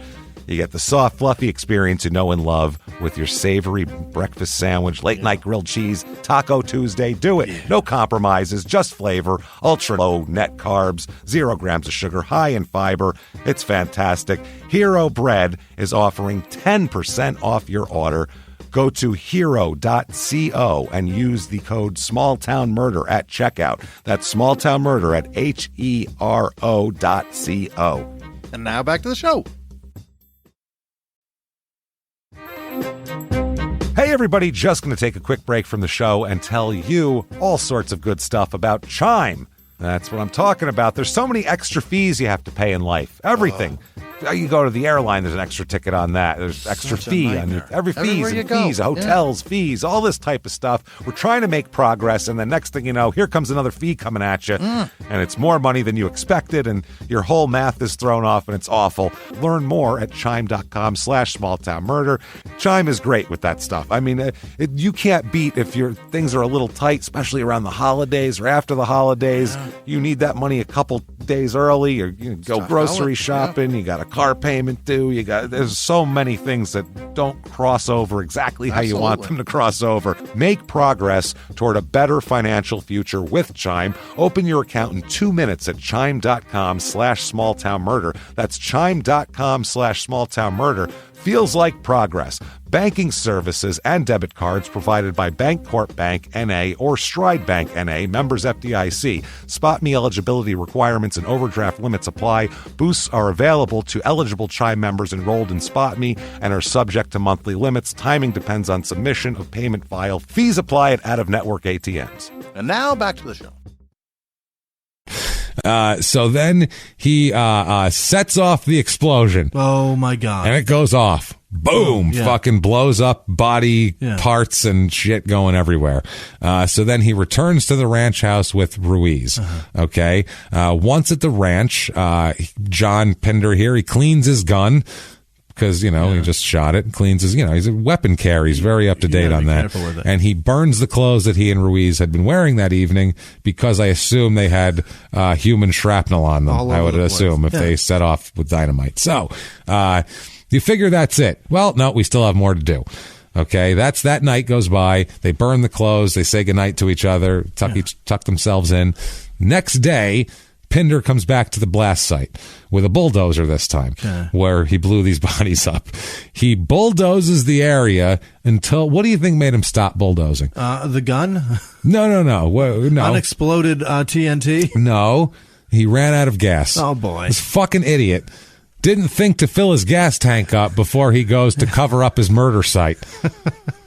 He's like a mom going to pick up the kids. It's on E and the light's on. You know what? We'll make it. I'm only going a couple of miles. It's this back and forth. I'm on fumes. It's fine. So he goes back there. Bulldozer runs out of fuel. So he only gets that partially done. What a dickhead. What an asshole, man. So later that night, John and Ruiz, so Pinder Ruiz, Pinder's girlfriend, DeHart, they all go to the Brunier guy, the ranch hand. Yeah. They go to his house for dinner, or his shack or whatever the fuck he lives on there for dinner. So on the way there, they pick up several black bags. Okay. Like trash bags? Like trash bags with shit in them, not empty trash bags. Okay. They pick up, on the way to dinner, they picked it up from that site, which they transport to the ranch dump and they burn it. Okay. Pinder tells Ruiz that the bags contained, one of the bags contained, quote, one of Tanner's legs and a shoe. The good one? Just a fucking leg with a shoe sticking off of it. God, That's what we're talking about, cartoon level violence here. This is unbelievable. Where bodies were blown and actual legs came off of fucking bodies and landed with shoes attached to them and presumably smoke coming off of it. This is cartoon level shit here. It's ridiculous. This is fucking nuts, man. So after dinner, John and Ruiz there, they continued to try to hide evidence and stuff like that. They went around, Jesus Christ, man. They go around collecting additional body parts. Ugh. Whatever they could find. Yeah. It's just wandering around going, what do you got? I found a hand. Okay, put it in the bag. What do you got? Hey, I got a leg. Good I don't know, it's just tissue. I got a leg and a wing here. You still go for the old hearts and lungs, huh, Henry? Go to my mother's after this. She's making some sausage and peppers. Good Lord, this is terrible. So, yeah, they're searching around, putting body parts in black bags, just, scouring the earth for these things. Then they place, Jesus Christ, they then place all these black bags in a barrel, which was located away from the initial site of the detonation, not right on the same site. They load all this stuff into a barrel, and then they blow that up. They didn't weigh it down and put it in the lake. They fucking blew that. They're like, well, we blew it up once. We've made it into small pieces. Let's make it small. Blow it up again, then we'll do one more round to clean up, and then that should be it. It should all be little pieces. Too little to identify after that. 3 booms should be enough. This is fucking nuts. So they explode this barrel with more, so again, body parts flying through the air here. So the next morning, Pinder, he ensnares Brunier, the other ranch hand, in this effort to cover up this whole thing here.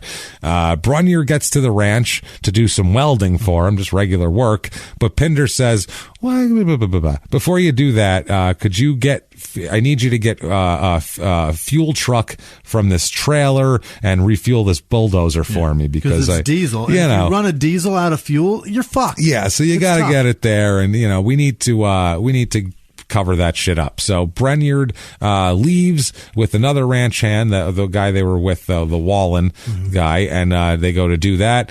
But he was stopped by Ruiz as they were returning to the ranch house with the fuel truck. Ruiz stopped him and talked to him there, and then Ruiz ended up going and talking to Brunier. Ruiz hands Brunier some paper towels and a bottle of rubbing alcohol and told him that Pinder needed him to wipe down Flood's home to remove any fingerprints. So now they're sending this guy, the Brunier guy, over to their house that they kidnapped them from, to clean anything up. You're going to send a dude that you just now told him a lot. Oh, absolutely. He's involved. Way too much. But he knows of the extent you're willing to go to get rid of bodies. That might scare him. Yeah, that's true. So it says go wipe any fingerprints, any blood, get rid of anything here. So after that, Ruiz and Brunier went to the Flood home, and they had alcohol and rags, and they were removing fingerprints and all that. They first went to the ranch house to drop off Pinder's truck, which Ruiz was driving, and then they returned home in Brunier's truck. After they get back, Brunier complained about the smell of their house, of Flood's residence, to which Pinder replied here, quote, "That's because Tanner shit his pants when I shot him." So that's what he said. Wow. That was his excuse smells for like that. shit in here. Yeah. His body evacuated. Yeah, that's what he told him. So they then spent the day bulldozing and gathering more body parts. Oh my God. Because there were still more body parts to find. So they spent the day bulldozing what they had and then getting more body parts. It's like a fucking camp out. Yeah. They're having like a day at the lake is what they're having. But you turn a body into small pieces. That's a lot of pieces. And then you do it more again. Small and pieces. It's two bodies. And more small pieces. This is so many small pieces. And more small pieces. And you're never going to get rid of all these chunks that are flying everywhere. You're never going to bury it all with the bulldozer. You're just not. So it's ridiculous here. So they're gathering more body parts here. They Jesus Christ, man, they keep doing this.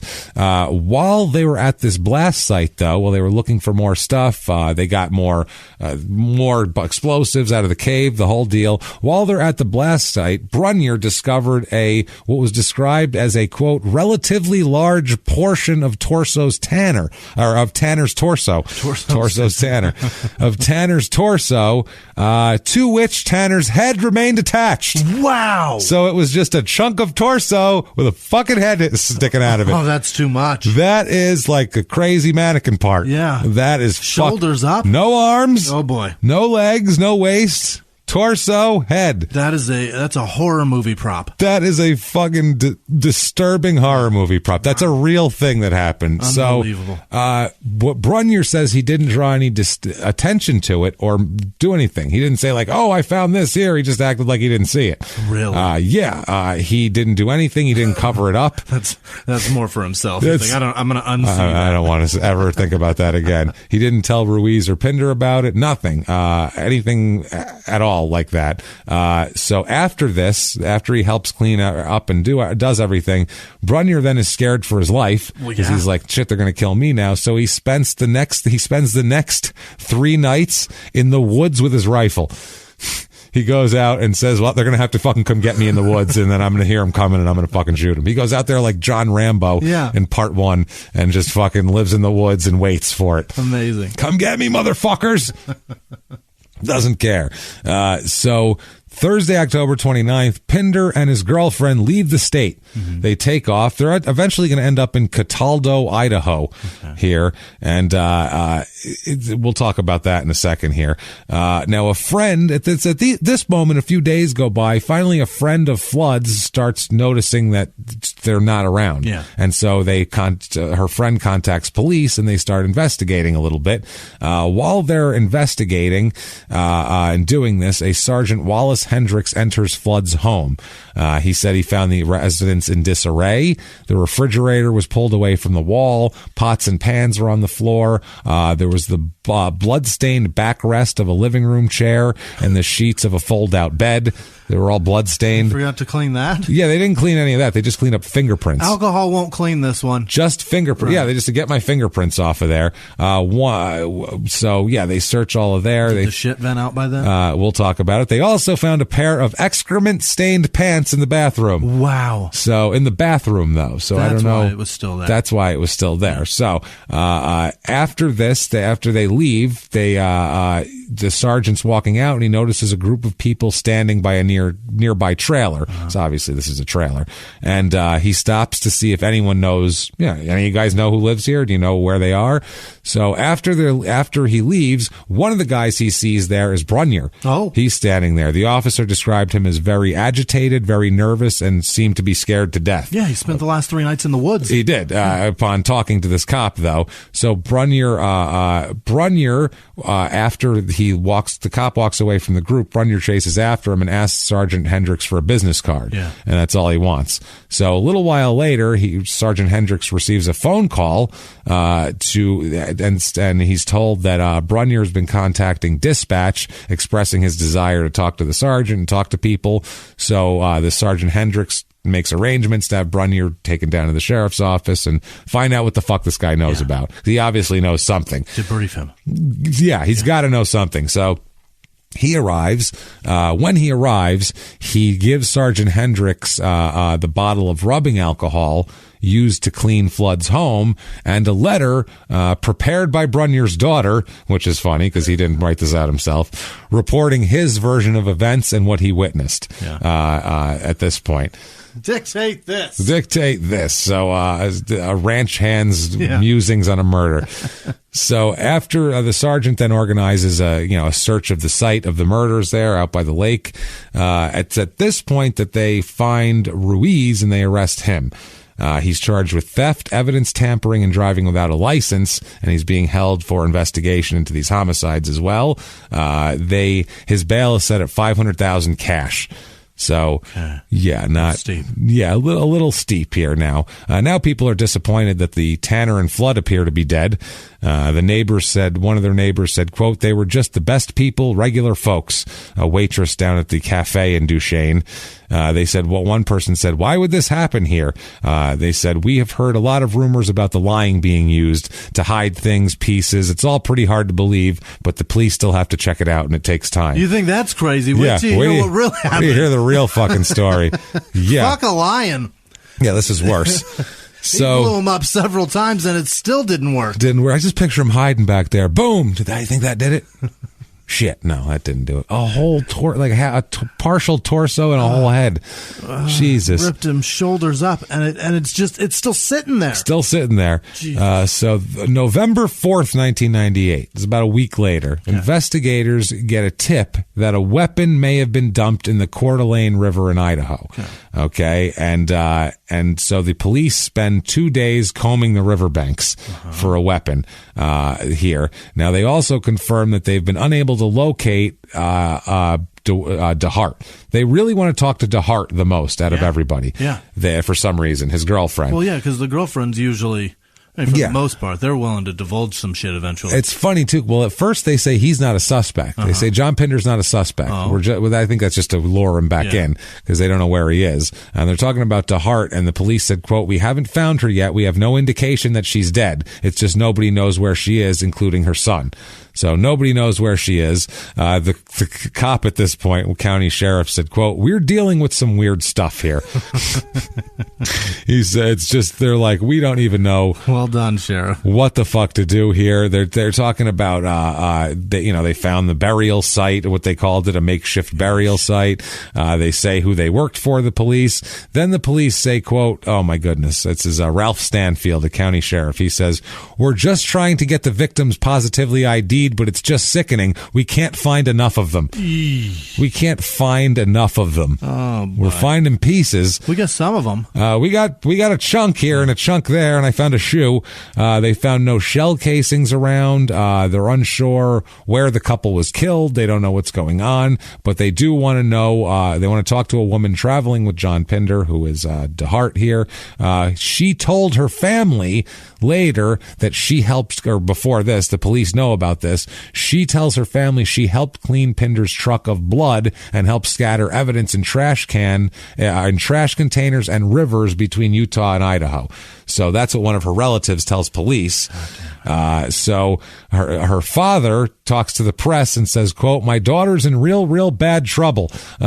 She said they stopped at many small towns to get rid of clothes and throw the gun away." This is what her father says to the press here. Jesus Christ, man. Now the woman's husband, this is how Pinder found her, DeHart here. DeHart, her husband, worked in a mine owned by John and his father. And so then John stole his wife on top of it here. Yeah. They're talking about, they don't know. They said he's not a suspect, but they know about him and all this type of shit. But they are going to arrest Ruiz, like we said. They arrested him. John's dad says he's innocent. His dad says he's innocent. Robert says, quote, I don't think I know he's innocent, is what his father says. He said, and I have no idea where he is. Sure, he ran away, but who doesn't run away after He thinks that Ruiz did all this by himself. Yeah, he says he knows he's innocent. He stands by his son's innocence. He says, well, all I know is he's innocent from the facts I know, and I can't divulge those according to my lawyers. There's no way he could have been involved in the murders. Sure, I'm worried about him. I haven't spoken to him other than a week ago when he called into the sheriff's department in Duchesne. So the police here, press asked the cops, and they say, quote, one cop says, "I've arrested John so many times. John and his younger brother and his sister Jenny have been frequent guests of the Summit County Jail." So, he does say, though, that despite his criminal record, he likes Pinder. This is what the cop says. He says, "John is, in my experiences with him, pretty articulate and smart, a man who always has a scheme, but he's always really pleasant. We did a sting operation on him and some of his buddies, and we kicked in the door of his house in Prospector Square. Even in a crisis situation like that, he was always nice and polite and decent. They've been around the park and city.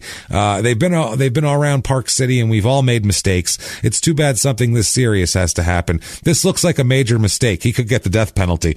I'd call that a major fuck up. Yeah, anything that's, someone wants to put poison in your veins is probably a bad fuck up here. He's a nice guy when the cops come to visit, so he's seen Goodfellas. Yeah, Good for him. Yeah, he knows how to do it. Don't be a dick here. Right. So he says, quote, "From what I understand, the attorney's trying to negotiate some kind of surrender." Now, between this week of October 98 and November 5th, 98 here, they traveled from the Pinder Ranch to Duchesne's, like a family home of hers in Cataldo, Idaho, and then went back through Utah, drove back through Utah, and ended up in Las Vegas. My word. They end up in Vegas. Now, they've known each other for about 15 years, Pinder and DeHart, but DeHart was married to Kurt DeHart since 1972. Wow. She's been married to this guy for 30 fucking years almost. But on September 22nd, 98, she announced she was leaving her husband to live with Pinder. Mm-hmm. So this happened a month before this shit. She's leaving her husband to live with Pinder. Pinder planned to move from Utah to northern Idaho, where he had business interests, and he was going to move with her. So after they made the announcement, they drove. She and Pinder drove to Utah. He went up there to pick her up from Idaho and take her to Utah with him. So they returned within the week with some of John's property. They also they returned to be present for the birth of DeHart's grandchild. Then they traveled to Oregon and Washington. They returned to Utah October 23rd, 98, and stayed at Pinder's ranch in Duchesne. And October 26th, 98, she says this is all the week of the murders. October 26th, 98, DeHart phoned her daughter Melissa and said that she tells Melissa that things were not working out as she had hoped and that she wanted to come back to Idaho. So Melissa testified that that that night Pinder and Ruiz had been gone all night, and DeHart was upset. So this was the night of the murders. She says, they've been gone all fucking night. This isn't what it's cracked up to be. I want out of here. I'm going to go back. And then he comes home and he's like, I killed those people. I blew them up. You got to help. And she's like, I think I'm in again. I was out on this relationship. On second thought. I wasn't feeling it, to be honest with you. Yeah. But now I really didn't feel the trust. But now, if you want me to, clean up your a murder victim's blood from your truck, I feel like we've made a connection. That's trust. Now. It's just trust. Yeah. I feel it. It's there. When I look into your eyes, it's different now. It's just different. So they arrived back in Salt Lake City on November 4th. On that day, both of them decide to appear on a news segment television interview about the murders before they talk to the police. This is who they talk to. They're shortly after the interview, they're arrested. Yeah. Obviously, two fucking idiots. So later, the investigators search Pinder's ranch, and they found what they call a gruesome assortment of the victim's remains. My word. Strewn about the area, stuck in bushes, and hanging from trees. Oh, good Lord. They also searched Pinder's truck and found 10 shell casings in there, which I'm sure he cleaned up from the shooting site. Right. One of the victim's thumbprints on a side window. Nice fucking job, DeHart, cleaning that truck up. And some blood stains, one identified as Pinder's, the other unidentified, in the truck. Police also determined that the rear windows had been wiped down and cleaned, as well as the midsection of the door jamb. It was just like nothing but alcohol. No normal. Except the window. Except the window, yeah. So she just didn't wipe that part down. Jesus. So they end up arresting Pinder, obviously. Yeah. They do that. They arrest him. Ruiz, by the way, is cooperating like a motherfucker. Yeah. He is singing like a goddamn canary. Good boy. In whatever language he can. He says that... Singing La Bamba. Oh, he is singing it like he's fucking Los Lobos from the top of the mountains. He says that Pinder told him, quote, about Flood and Tanner, quote, they never should have lied to me. They stole from the ranch and now they're vaporized. Hey. Jesus Christ. Tanner's, Jesus, man. I don't even know what to say here. They talk about, Ruiz tells them about heavy explosives, burning them. Yeah. At one point, Ruiz tells them that Pinder, I keep doing this today. I'm like dyslexic today. Pinder found a part of a femur bone. Held it up to Ruiz and said, well, guess. What did he say? How did you come to arrive? How did you come to arrive here? What do you got? Gross. Yeah. No, he said, quote, make a wish. Yeah. He says, quote, I'm going to make a bolo tie out of this piece. Out of the fucking femur? Out of his femur. I'm going to make the holder, the clasp. Yep. A femur. Right up the middle. Bolo femur. I don't know. That is gross. I'm sure they do it with cow bones or something, but seems like something they would do to the marrow part to completely dominate a species. That makes sense. We're going to eat you, wear you, and goddamn it, I'm going to take your femur bone and make a fucking necklace tie out of it. How do you like that? Part necklace, part tie. Hell yeah. So, he says that.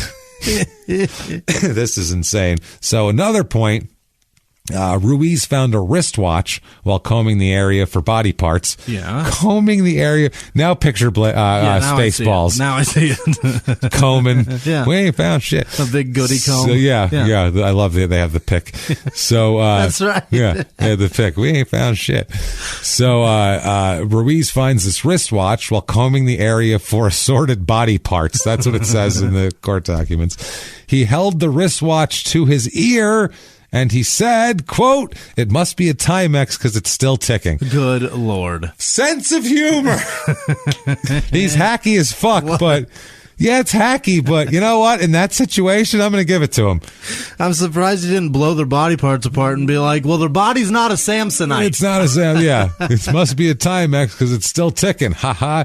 Wow. Unbelievable. Hacky, but the timing on it. That's one of those, like, if someone heckles you, you have a comeback. It doesn't matter if it's hacky, if it's a brilliant original joke. Right. It's just got to be fast. And that's, right now. If he said, must be a Timex, it's still ticking, I might laugh if I'm with him in that situation. I might laugh. I might go, you're a cold-blooded motherfucker, bro. You're a sick son of a bitch. I'll be honest with you. Yeah, we're a pretty sick fuck. So, The police guy here said, the police spokesman said, quote, "We're methodically following evidence and seeking leads in our investigation." So now what does Dad think? Yeah. And his dad. What's up, Pop? Robert Pinder. Well, he says, quote, "I think he's being framed by the guy that's incarcerated. You know, the Mexican." That's his exact quote in the newspaper. You know, the Mexican. The Mexican. That's his quote. That Mexican named Phil. And it's, dash the Mexican. So like he put a fucking, he put like a Kentucky fuck into it, like a Kentucky period into that shit. The Mexican who's incarcerated, fuck, the Mexican. Did one of those. So yeah, he says that's all it is. He said, quote, "He and possibly someone else could be involved. They used our equipment. It's on our property, and he had full access to the explosives. And yes, I've seen him around. He's been taking care of the lion and the ostriches while John was in Idaho on vacation."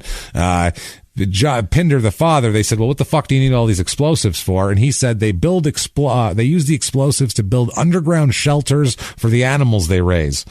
Okay. I guess for winter. I don't know. Pinder also said, the father Pinder also said he knew of no personal problems on the ranch between his son and Tanner. He said, quote, "I saw Rex Tanner on the 21st of the month. He was recuperating from an accident when he was on the ranch, and he was supposed to go to the doctor on the 1st of December to see if he could go back to work for us." Mm-hmm. So he's saying everything was fine. Doesn't know what the fuck they're talking about. What's happening here? So Pinder is held on $1 million bail. Good. Cash bail. Good. Now, Ruiz is going to plead guilty to 2 counts of murder. Really? He's going to plead guilty, but it's going to be in exchange for testimony against Pinder. Sure. Because they think that this is all Pinder. He denies being the shooter. He accuses Pinder. DeHart is charged with obstruction of justice because she does a bunch of shady shit that doesn't help any, basically. Right. She lies about some shit here. Pinder is charged with 2 counts of aggravated murder, 2 counts of aggravated kidnapping, 2 counts of tampering with evidence, 1 count of burglary of a dwelling, 1 count of possession of explosives, and 2 counts of desecration of a body. Yeah. That's a list. They all match. They match. It's not something you want read off about you. Right. So while he's being held in jail, Pinder meets an inmate named Newly Welch. That's his name. Newly. New and then L-Y. Yeah. Okay. Welch claims that Pinder bragged to him about killing Tanner and Flood and blowing up their bodies. He said he told Welch the day of the murders that he and Ruiz had staged a fight with the girlfriend to get him off the ranch. Right. Now, the funny thing is that the thing that makes Welch credible is that Welch knew about that. He knew about the fight. He knew about the fight in the 911 call, and the police were the only ones who knew about the fight in the 911 call. Yeah. So they were like, "Ooh, you kind of got to take him a little seriously. He at least knows about that." So Welch asked Pinder what it was like to kill someone, and in response, Pinder put his hand on Welch's shoulder and said, quote, "There's no bigger rush, especially when you know you're going to get away with it." He said that from jail. You're in jail, dude. You realize the irony of your statement, especially when you think you're going to get away with it. No is not the word there. So yeah, this is how this is going. He wants bail though. The $1 million. He's like, listen, $1 million bail is crazy. How about this? Listen, what I'll do here. I'll give you a lion. I got a lion and a bat. No, he says, what about a $6 million property bond? What if it's put up against $6 million in property? Okay. How about that? Because that's what this ranch and all this, they have a bunch of holdings, all this shit. So the judge said that they can't give this property bond unless he can prove that his family holds full and clear title to the properties and all that kind of shit. You obviously, own it free and clear. Yeah, you have to, obviously, here. So they asked to replace that with this property bond, but he said that they were considering it. They would rule on it and then just decide on no. Okay. They say that the property is owned by Pinder's father, not him, which is fine because he could put it up, but they're not going to allow it here. They said the property bond's typically required to be double the amount of a cash bond in this situation. They're offering 6 times as much, and it's still no good. So Ruiz ended up, like I said, pleading guilty to 2 counts here. 1999 in June, Barbara's out on bail for the obstruction charge. Yeah. She's out on bail in June. She's set to go on trial June 15th. But before this happens, June 3rd, Jesus Christ, she is arrested here and charged with aggravated assault. Who'd she beat up? Didn't beat anyone up. It's worse than that. Oh, boy. She and Jenny Pinder who is John's sister, who's a frequent guest at the Summit County Jail. DeHart and Jenny are sitting around drinking at the ranch house here on the Pinder property when apparently, I don't know what the fuck happened. They don't know. They got in an argument about something, literally an argument about the ranch, they said, and like what to do on it. So DeHart takes out a handgun from her purse and starts loading it. Loads it up and points it at Jenny right at her head and told her that she was going to kill her. So she says, I'm going to fucking kill you. This is in the middle of the house. She's pointing her gun at her. So apparently one of the ranch hands came in and interceded and wrestled this gun out of her hand. And Jenny called the police and she was arrested and released on $10,000 bail. My fuck. So this is some trashy shit going on here. So Pinder's trial comes up in 2000, obviously here. 2000. Ruiz is a star witness, as you might imagine here. Jesus Christ, man. The defense attorneys, their whole case is that Ruiz is blaming Pinder for a crime that he did all on his own. Obviously. He killed both of them, drugged them out there, blew them up, bulldozed, cleaned up, did all this shit on his own for no reason. He's a scoundrel, James. Well, he is a mafioso, wife-beating, dog-killing, whatever everything. The hell. Yeah. He's done everything. He has. And it all escalates. Did I mention he has a magic carpet that he can fly around on? He's a really dangerous guy. You never know. So, Christ almighty. And he's planning, he's in that magic carpet gave him an idea, and that is to fly planes into the World Trade Centers. Did you know that was his idea? Ruiz is a mastermind. So a Mexican named Phil.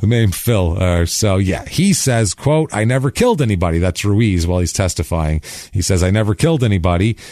He does admit his history of using and selling drugs, and he does admit that he often carried an AK-47. Yeah. That's tough. But he denied that he had beaten his wife, which they said. He denied that he shot a bunch of neighborhood dogs or threatened to kill a number of his neighbors, which are all accusations against him. He threatened to kill his neighbors who were, I guess, upset that he was killing dogs, which, they genuinely get upset by that. People are sensitive. And it's when they have a dog, if you kill it, they get a little upset. It's a weird thing. The kids are going to be upset tomorrow morning. It's a very, very difficult thing here. Now, then they get Melissa Coles on the stand, who is DeHart's daughter. Okay. And she is very damning. Her testimony is quite damning, we'll just say here. She testifies about several conversations she had with her mother while they were in Idaho, Pinder and DeHart.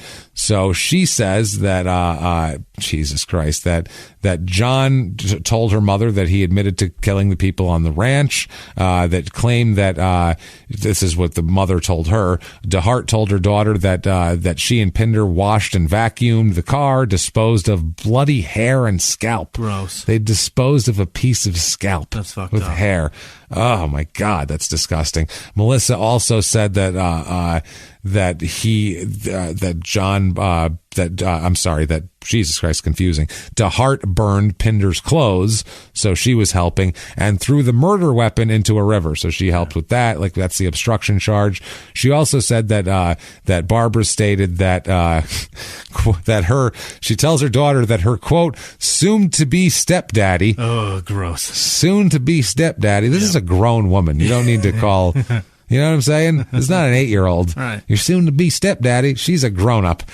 Soon-to-be stepdaddy is a murderer, and that she and Pinder were just like Bonnie and Clyde. Except for they robbed banks. Except for they made a profit off of it. Right. They just didn't kill white trash ranch hands and then blow them up and fucking hide pieces of them. So they're just like Bonnie and Clyde. She was saying, like, isn't that cute? Oh, boy. We're just like Bonnie and Clyde, boy, I'll tell you. Also, her daughter said that her mother later said that, Jesus Christ, said that others had planted evidence in Pinder's truck. Because she said she cleaned up the truck earlier, and she said, I only cleaned up the truck because people planted evidence in it. Because there's this other guy, the Mexican. And he was planting a whole bunch of fucking evidence, wiping a bloody scalp all over the window. You know how it goes. Putting fucking thumbprints on things. You know how people do. You know those fucking Mexicans. They're shifty. You can't trust them. Can't trust them, I tell you. Jesus Christ, man. She just wanted to make sure to clean the evidence up so he would not get in trouble for something he didn't do. Because she can't stand by for that there. I mean, Jesus Christ. So yeah, they after the killing here, Halloween, they arrived up in Idaho. They visited with DeHart's family, and then they left a family member's trailer to go to a local bar to watch her brother play in a band, which sounds real depressing. Yeah, it does. A rural Idaho bar band performance. Imagine that.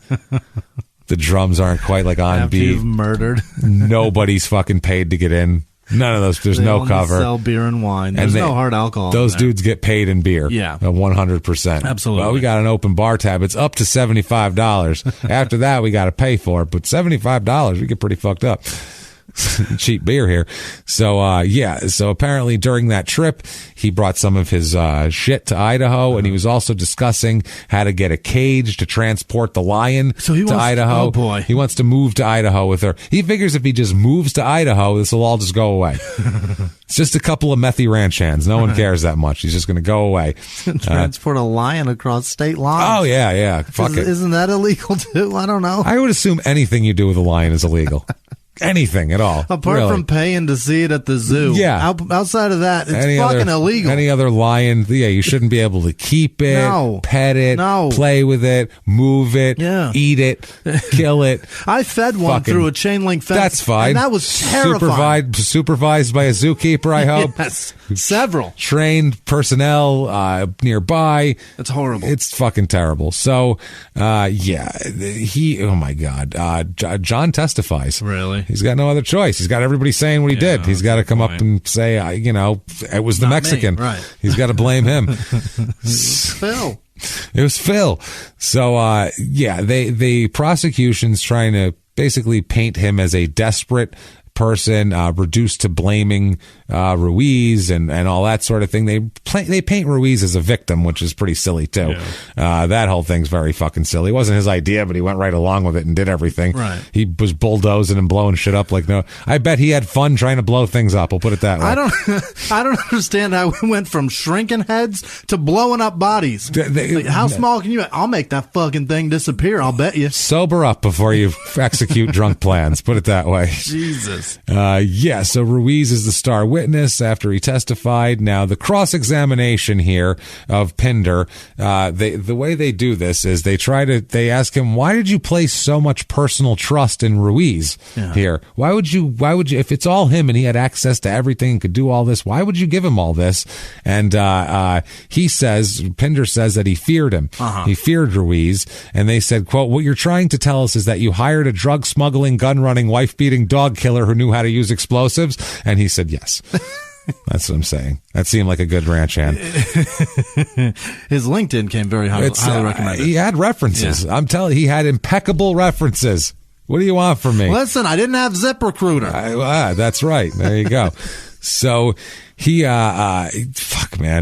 testified earlier that Pinder had given him the keys to everything on the ranch, and that Pinder had treated him differently from other ranch hands, paying him in cash and all that. The prosecutor said, quote, he was your personal employee, and Pinder said you could put it that way.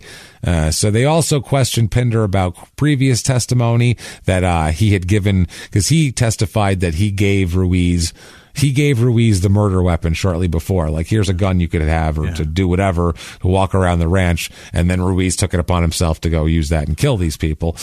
He maintained he knew nothing about the murders, nothing about the destruction of the bodies until after they occurred, until he was found. He was told then.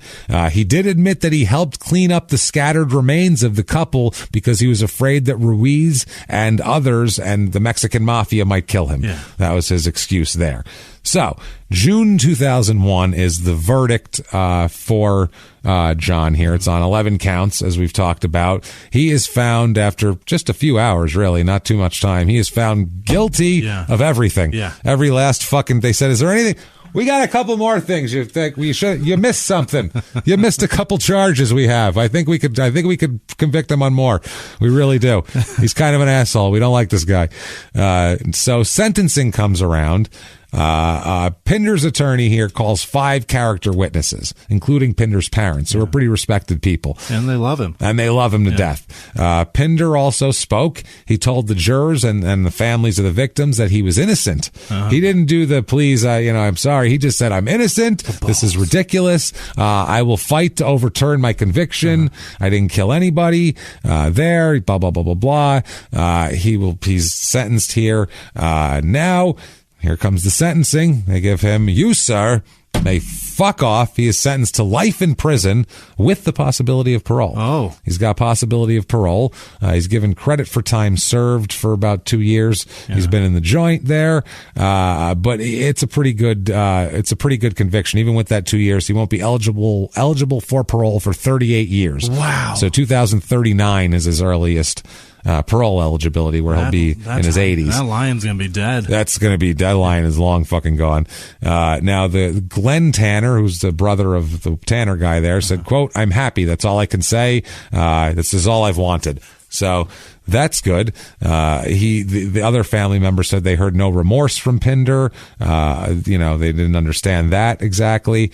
He's given other sentences, but they're to run concurrently here. Okay. He gets 6 years to life for aggravated burglary, 1 to 15 years for evidence tampering, and 1 to 15 years for possession of an explosive device. Mm-hmm. So he's got all of that. It's complicated, but yeah, he's gonna be 2039 is his earliest way to get out. Okay. Ruiz, on the other hand, is sentenced to 5 years to life, which ends up being 2 5-year consecutive terms is what they do 5 for him. Each. 5 and 5 is what he gets, with the possibility of a transfer to Mexico. Oh, there's a possibility in there. That's kind of nice. He can apply to get the fuck out, but I think then he has to go to jail in Mexico as part of it, which I think you want to stay in Utah at that point. Serve it here and then get the fuck out. I would say that here. So while this is all going on, there's some rumors going around here in about 2003 of more bodies possibly popping up here. Pinder is in jail, obviously, but the sheriff tells the newspaper that when they began searching for Rex and June there, Flood and Tanner, in October 98, they received several calls saying that 2 missing people were in the trunk of a car buried on the Pinder Ranch. That's not those 2, obviously, because they were blown up. That's a fascinating story. Yes, that's what they were thinking at first would happen to those 2. They must mean those 2. Then they found them all blown up, and they're like, okay, well, who's buried in a fucking car on the ranch? Yeah. That's another problem here. He said that they followed up, and the callers were referring to 2 young women brought from Arizona to entertain at a party at the ranch. Hookers. That came up missing. Yeah, fucking traveling stripper. Right. But yeah, so they were end up missing after that. They were told, investigators, that these 2 women were allegedly injected with a tranquilizer that Pinder used on the lion. He used lion tranquilizer and put in a trunk and buried. Put in the trunk of a car and buried, is what they said. That's buried alive, That's James. Buried alive in a trunk, after you've been... Yeah, Holy that's crazy shit. So the officer said they're going to look into those rumors, obviously. That's a wild accusation. It's a pretty heavy accusation, but that was coming out before he was even convicted. That was coming out while they were searching for Tanner and Flood. This was in the first week of the investigation. Okay. People were like, are you looking for those 2 girls? Right. And they're like, what are you talking about? The 2 girls who came that are buried in the fucking ranch. And they're like, blah, blah, blah, blah. Yeah. We're looking for these 2. What's up with these 2? So, shit gets a little dicey there. Now, they are 2 missing girls who are in a profession of traveling to do sex work is probably not the safest thing to do, I would say. So who knows? But still. May not be there. They may be somewhere else. They could be at the next party. Yeah. So now a bunch of weapons were seized from the Idaho home of Barbara DeHart. Okay. That was Pinder took up there. That were Pinder's property. When they drove to Idaho here.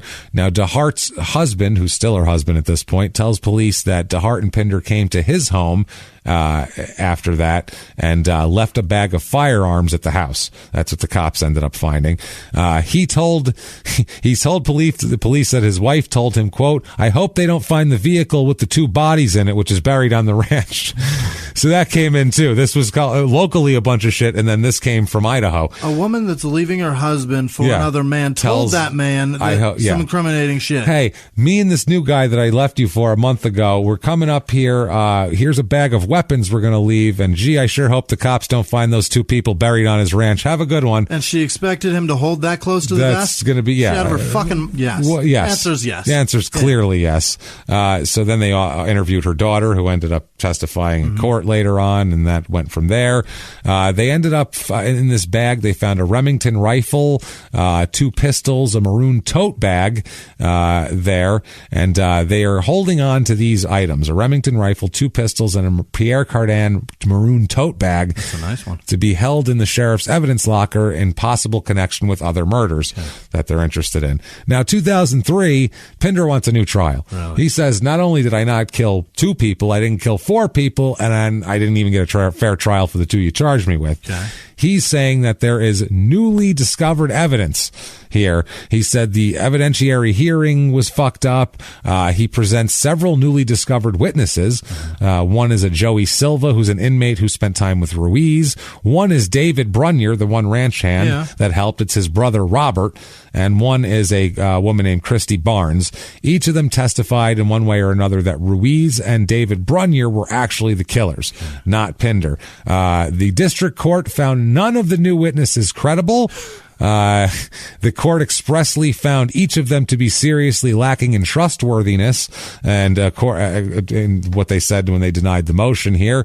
Pinder filed for this. It's post-conviction relief here that he filed for after that. He says he brings 2 more affidavits later on saying that 2 more inmates that Ruiz spent time with, Bo Heaps and Danny Alvarez. They said that Alvarez put an affidavit out saying that Ruiz told him that that a white guy committed the murders, but that Pinder had nothing to do with it. There, he was talking about the other one. Heaps, the other inmate, Heaps, his affidavit said that Heaps met Ruiz in prison and that Ruiz told him the same thing, that another guy, not Pinder, were responsible for the murders. Okay. He and this other guy. So, 3 of these defense witnesses come forward, obviously, with all this horse shit. This Brunier guy. The Brunier guy is the one that you would think, okay, that's his brother. This is very interesting. But they say that Brunier's changed his story several times, the brother. He isn't credible, and they also find that he had an axe to grind because his brother had turned him in on firearms charges the year before. So he's basically mad at his brother, and he's telling him that. So that's amazing. The judge said that he found Brunier, the brother Brunier's testimony, quote, flabbergasting, preposterous, and bizarre. Wow. None of that says credible. Right. I don't hear the word credible in there ever. Flabbergasting, preposterous, and bizarre. Wow. He also doubted Joey Silva, the other witness. He's called him a career criminal who claimed that Ruiz confided that when they were in jail, he told him that Pinder only helped to get rid of the bodies.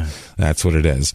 Now, his other thing here, Pinder's other thing, his claim says that the state violated his due process rights by knowingly presenting perjured testimony from Welch and falsifying evidence concerning the 911 recording of the fight between Ruiz and Harris. It was his girlfriend. Right. He says that Pinder provides an affidavit to back up the Welch claim, and the 911 tapes. This is amazing.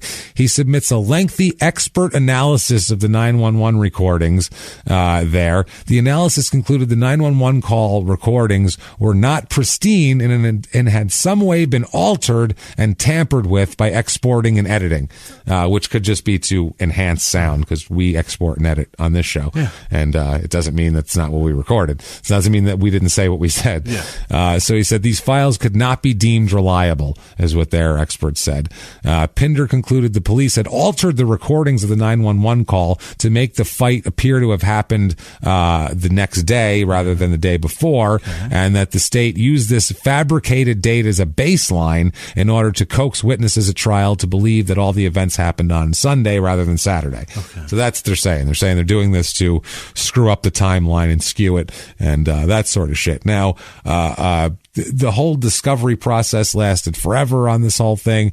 This was every fucking thing this guy does is a pain in the ass because he's rich. Yeah. So his family gives him money for lawyers. He has fucking private investigators that investigate all this type of shit.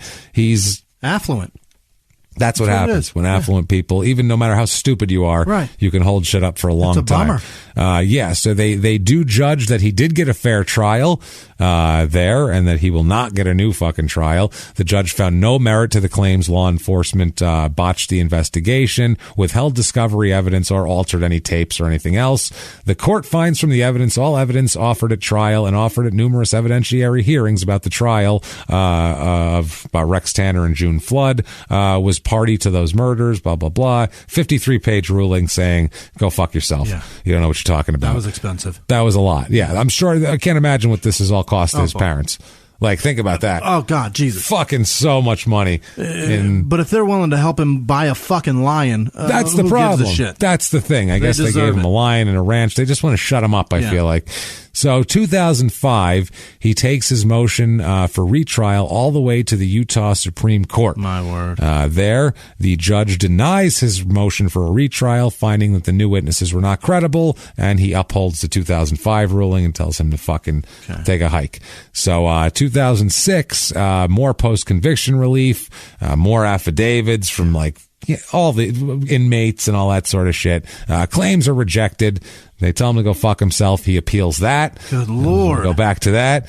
October 2008, Ruiz is paroled. Oh, look at this. He's no Mexico, no nothing. Just parole. Sunshine. So he's out. Yeah. I don't know. He did a lot. That's a lot. He did way too much to have that little amount of time. Yeah, man. I get the night of if he felt like he had no choice or some shit like that. But you asked for it too.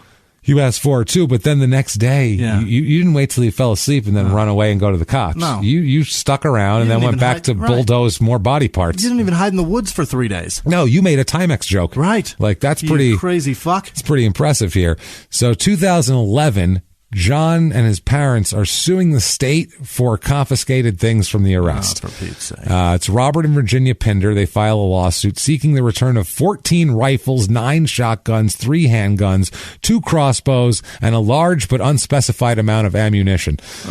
That's a lot. Why do you have all that? That's a fuckload. I think I've got a lot of guns, and I don't have anywhere near that.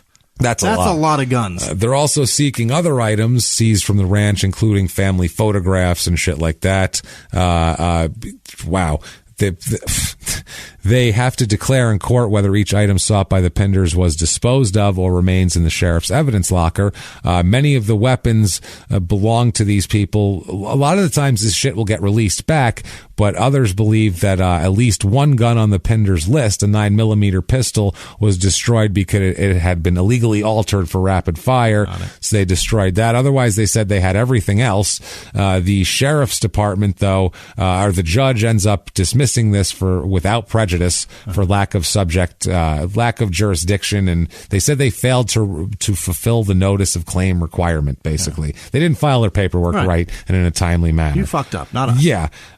Also, this is even worse, though. Besides that, not only do you not really have the right to it and you didn't file your shit right, the Duchesne County Sheriff, Travis Mitchell, told a federal judge his agency must continue to keep 3 of these weapons and the Pierre Cardin tote bag because, first, Pinder is still seeking to have the murder convictions overturned, so this is evidentiary shit, and second, items are being held in connection with ongoing investigations of at least 2 additional cold murder cases. So they think they like Pinder for more cases, for more murders, and they try for years to connect him to other murders, and they can't connect shit. They never connect it, but they know that he's done shit. This isn't the first time. You don't do that first. That wasn't your first run of the game. Yeah, no. Well, fucking blow. That's like you got bored killing people. Right. And you're like, I'll blow them up. I buried them. I've done this. I've done that. Blowing up isn't your first idea. No. I'll just put a bunch of fucking dynamite in and explode these people. That's a bananas connection. Imagine that shit. No, I don't wanna. Well, imagine you got, okay, let's play fantasy for a minute here. You see me, I'm leaning back in my chair. I'm sitting around a ranch. I got a beer in my hand. We're all talking. There's beans flowing like crazy. And I'm sitting here going, man, I got it all right now. I got this ranch. I got a lion. Yeah. You know what I'm saying? Like, you don't have a lion. You do have a lion. I have a lion. I have pretty things. impressive. I have trucks. I have caves full of explosives. You wrestle with it and shit. When I was 9, if you told me someday you're going to have a lion in a cave full of explosives, I would have said, you know what? That's all I need. But I want more right now. I really do. You know what I need? A shrunken head. Yeah. I feel like a shrunken human head will seriously enhance my life. Take that collection to the next level. Yeah. I feel like I'm going to feel more fulfilled as a person. People are going to be impressed. People are going to be impressed. I'll be a better human being. You're going to get so much for pussy. it, and I'm going to get so much pussy. If I can get it small enough, I'm going to hang it from my rear view. I like that. No one's going to believe it's real. They'll think it's fake anyway, so I can get away with it. Station you picked that up? Oh my God! Where's that torso with the head attached to it? I'm surprised. That's the weird thing. It never came back up. Why? He saw it and walked away. Why didn't they find that, or at least have it in documents? Yeah. Oh, later on they end up. Yeah, they found. They find body parts. Okay. Yeah, they found heads, and they found like a finger over here and a fucking. They found all sorts of shit. Yeah, you don't miss a torso with a head attached to it. Yeah, that's kind of stands out. It's on there. They go, holy shit, look at that. Well, looky here. He's looking at us, this guy. You found teeth. Look what I found, motherfucker. A whole fucking head. So, so they keep that for that reason. So that's not great. 2015, John and his parents sue the sheriff again. They want more, damn it. They want this shit. It's to seeking the return of the firearms and the guns and the ammunition.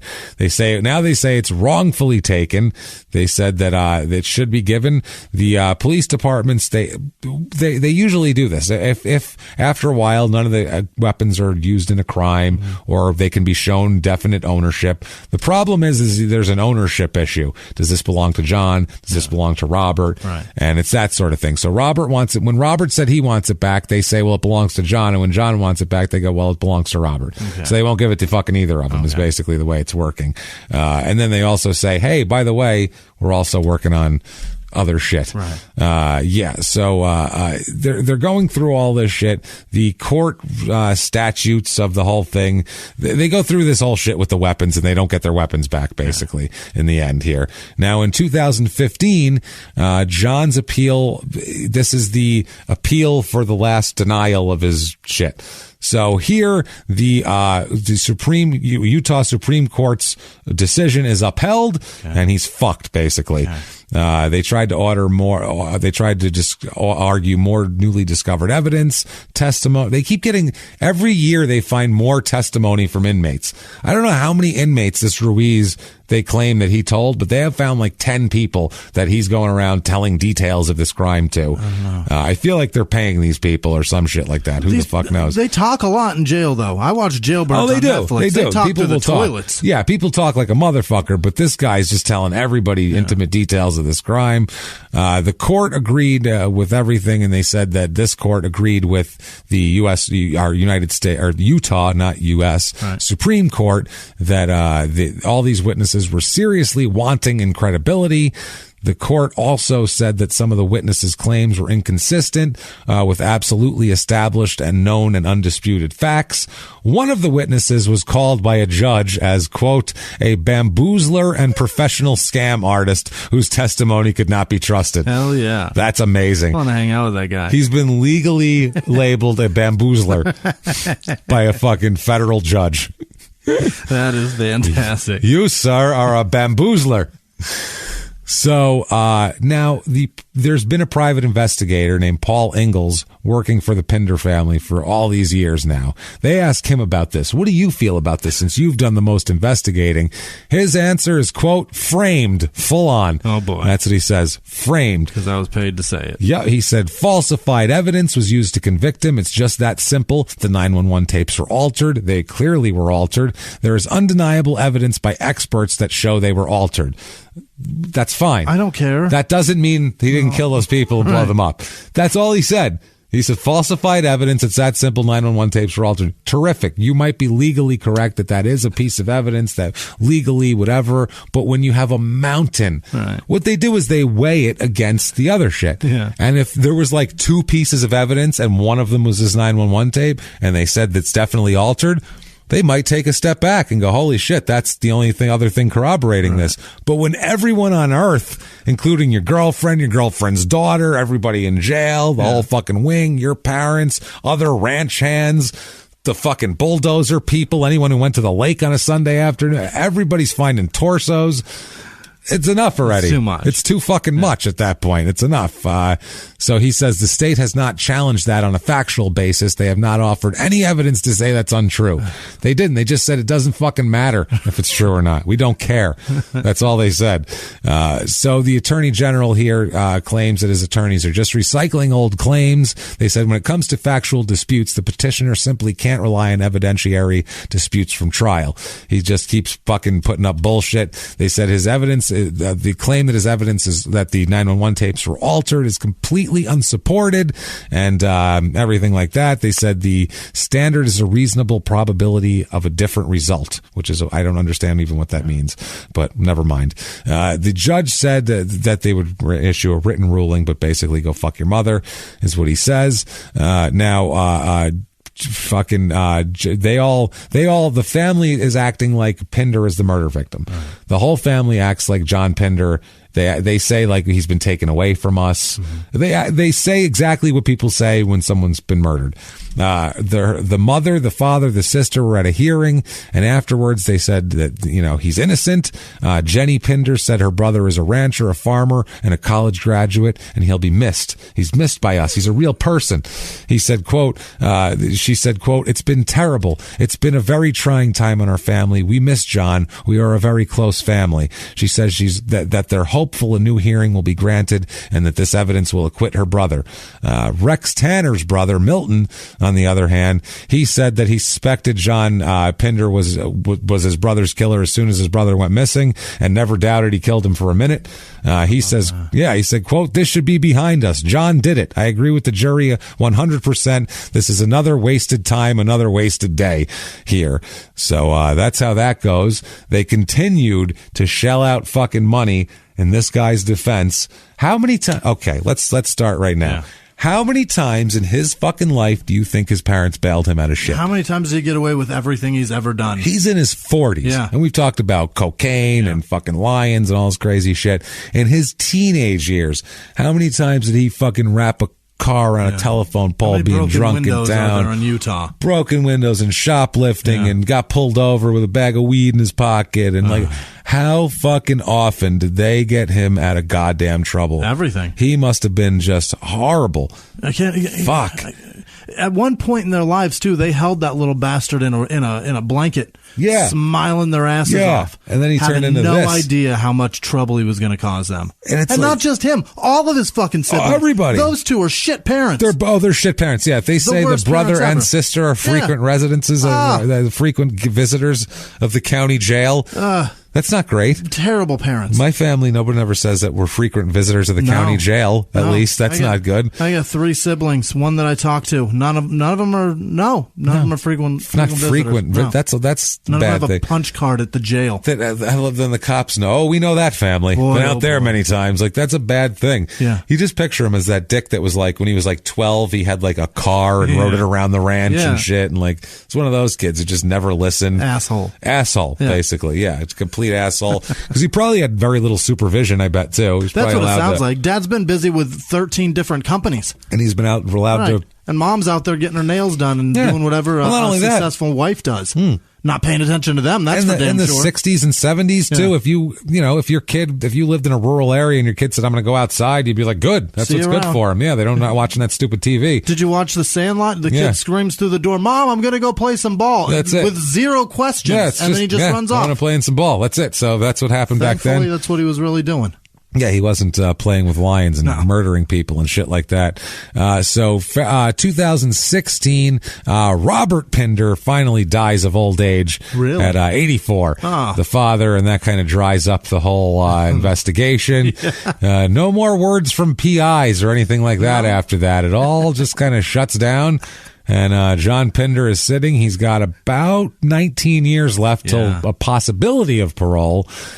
He seems like a charmer. I feel like if he makes it that long, they're going to let him out. But, I mean, what are the odds he's going to make it in his 80s? He's had a pretty crazy life. He's a dick. He is a dick, so anything's possible with an asshole. That's the fucking thing. Yeah. I feel like that, too. I'm like, he's such a dick, he could make it to 90. He could wing it. He could totally get by. Yeah, as long as he stays healthy in there, you know what I mean? 'Cause once you're on the medication in prison, it's pretty much over. Well, if his family has money, they can keep his account full. He can get better food. He can fucking, he can...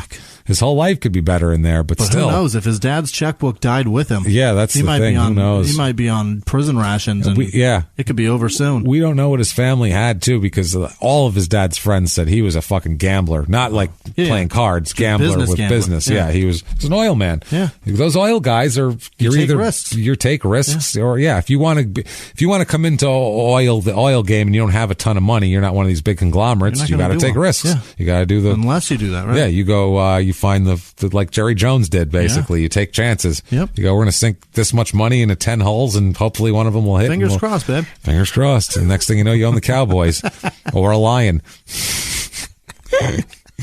You never fucking know. Jesus Christ, man. Shitload of explosives and poop holes and...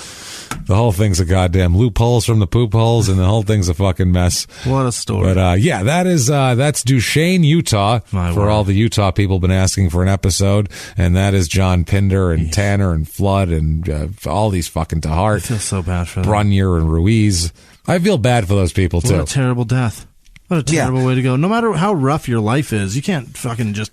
It's almost worse. They were living people up. They were living the shit life anyway, where they lived in a fucking trailer and did like part-time ranch work and made meth and shit on the side and all Can't this. even file a workman's comp claim when a horse kicks you in the fucking leg. No, and then they're hit with and also the brutality of the whole thing, like him meeting up with her, saying "Come with me," and then smashing a woman in she was 59 years old. Oh, jeez. He smashed a 59-year-old woman in the face with a baseball bat. I get that's not elderly, but have some reference for she's older than him. 59, that's my mom's age. That's what I mean. I don't want to see my mom hit with a fucking nobody bat. wants to see a 60-year-old lady smashed in the face with a baseball bat. And then the dude getting hit in the legs. Like, that's brutal, man. So if you like that story, I know what you can do about it. Yeah. You can get right on iTunes, Apple Podcasts, whatever the hell that is, and you can give us 5 stars.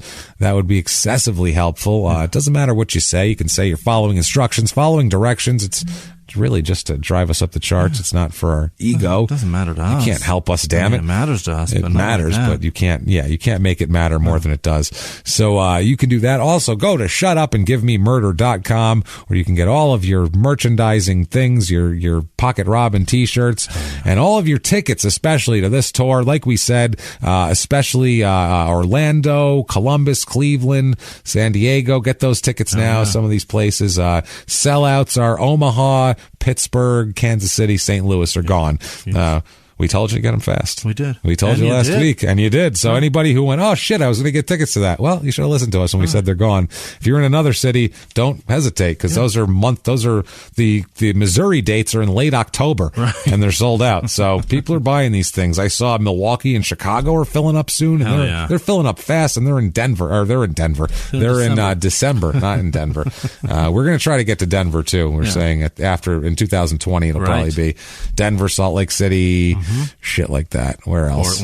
Portland, Boston, Portland, Boston, New York, San Francisco. All of our Sacramento. We're trying to get back there. That was so great. We had such a great time. Fuck. It's just so hard because it's a very small venue, and it's hard to small window of time to book that. Small window of time, small venue, and it's hard to make it financially worthwhile to go there and go off another schedule. It's just difficult with a small venue like that, because we don't like to charge crazy prices for tickets.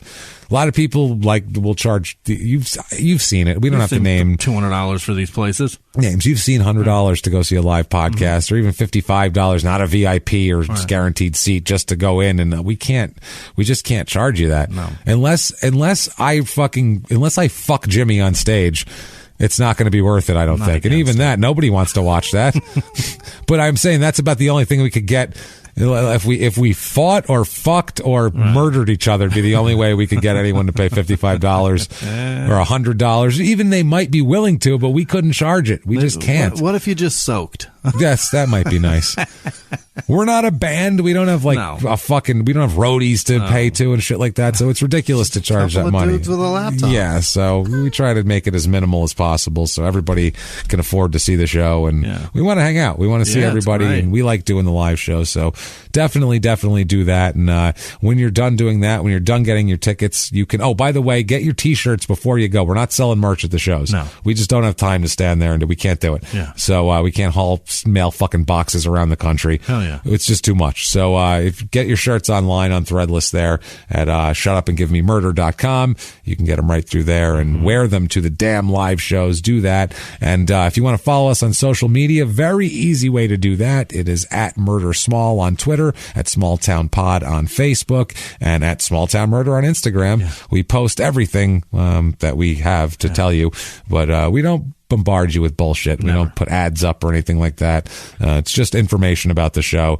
So please do that. Get your tickets now.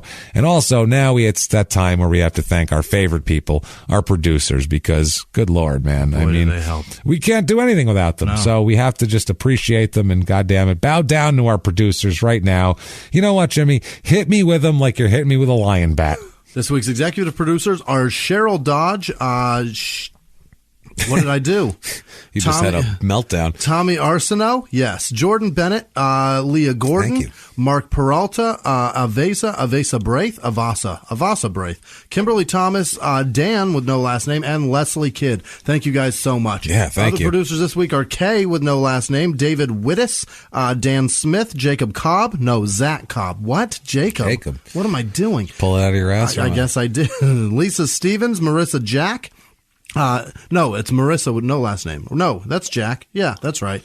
It's one person. Marissa Jack. Yeah. Ocean Angel Sea Glass. I don't know what that is. I imagine it's boat glass. Is it boat glass? Shit, look it up. It should be. Look it up. Who makes boat glass? That's I don't know. Weird. Ronna Abshore, Jaw or J.A. Nomad. That's what it is. It's not Jaw. It's J.A. It's not Jaw Rule.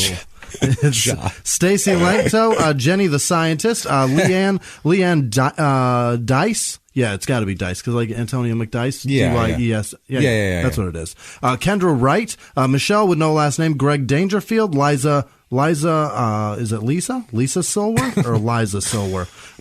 One of those. Nicole Johnson, Callie Dixon, Lexi Langley, Angel Eicher, Jana Wellhouse, or Wellhaussey, no. Helen Abandoned Ship. Helen Watson, Jerry Oliver, Shirin Zaida, Megan Conley, Caitlin O'Connor, Christine DeRuscio. She's Italian, I think. Or this. Whatever. Jade Hughes, Crystal Lamb, Evan Schmoll, Barbara Bowers, Amy Jennings, Andrea, and Sam Powell. They are twins. Oh. And Sam said it's her sister's birthday, which would make that your fucking birthday. I would think so. That's bizarre. Unless your mom fucking clamped down real tight for a while. Not until tomorrow. Hold on. I'm holding one back. Bill Blomberg, Mandy with no last name, Paul Such, Christy Quintiliani. Yes, I think that's right. Kristen Quintiliani. Hey. Carly Sills, Gemma Flower. Flower. It is Flower. Timothy Contrell, Alicia Hughes, Leanne Petty, Lael Cleland, Craig and Paula, Blathro. I don't know what I wrote. I'm a shitbag. Kelsey Zanzi, Keegan Arndt, Corey J. Weinberg, Nikki Zarnecki. That's what it is. Hunter Engel, Ted Boley, Shannon Leszewski, Eli Wilterdink, L. Derby, Lori Calhoun, Sherry Sullivan, Brian Myers, Michelle Kern, Laurel Fista. What is that? It's Fitanto. That's what it is. That's not an S. Mark Pagliuca.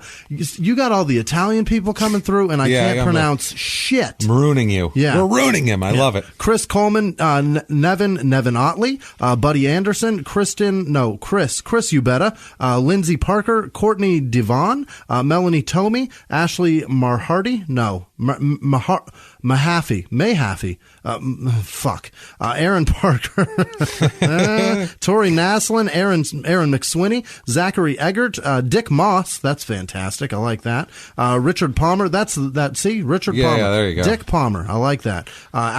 Dickie Palms. Allison Davis, Jennifer with no last name, Laura Yarnell, Kristen Stevensgroff, Emily Costine, Amanda Hose, not like HOSE, not, you know what I mean? Yeah. Lisa Jensen donated twice. Thank you, Lisa. Megan Basler. Yes. Elizabeth Jackman, Mary Jo Adcock, John Wyckoff, Chels Myers, Angela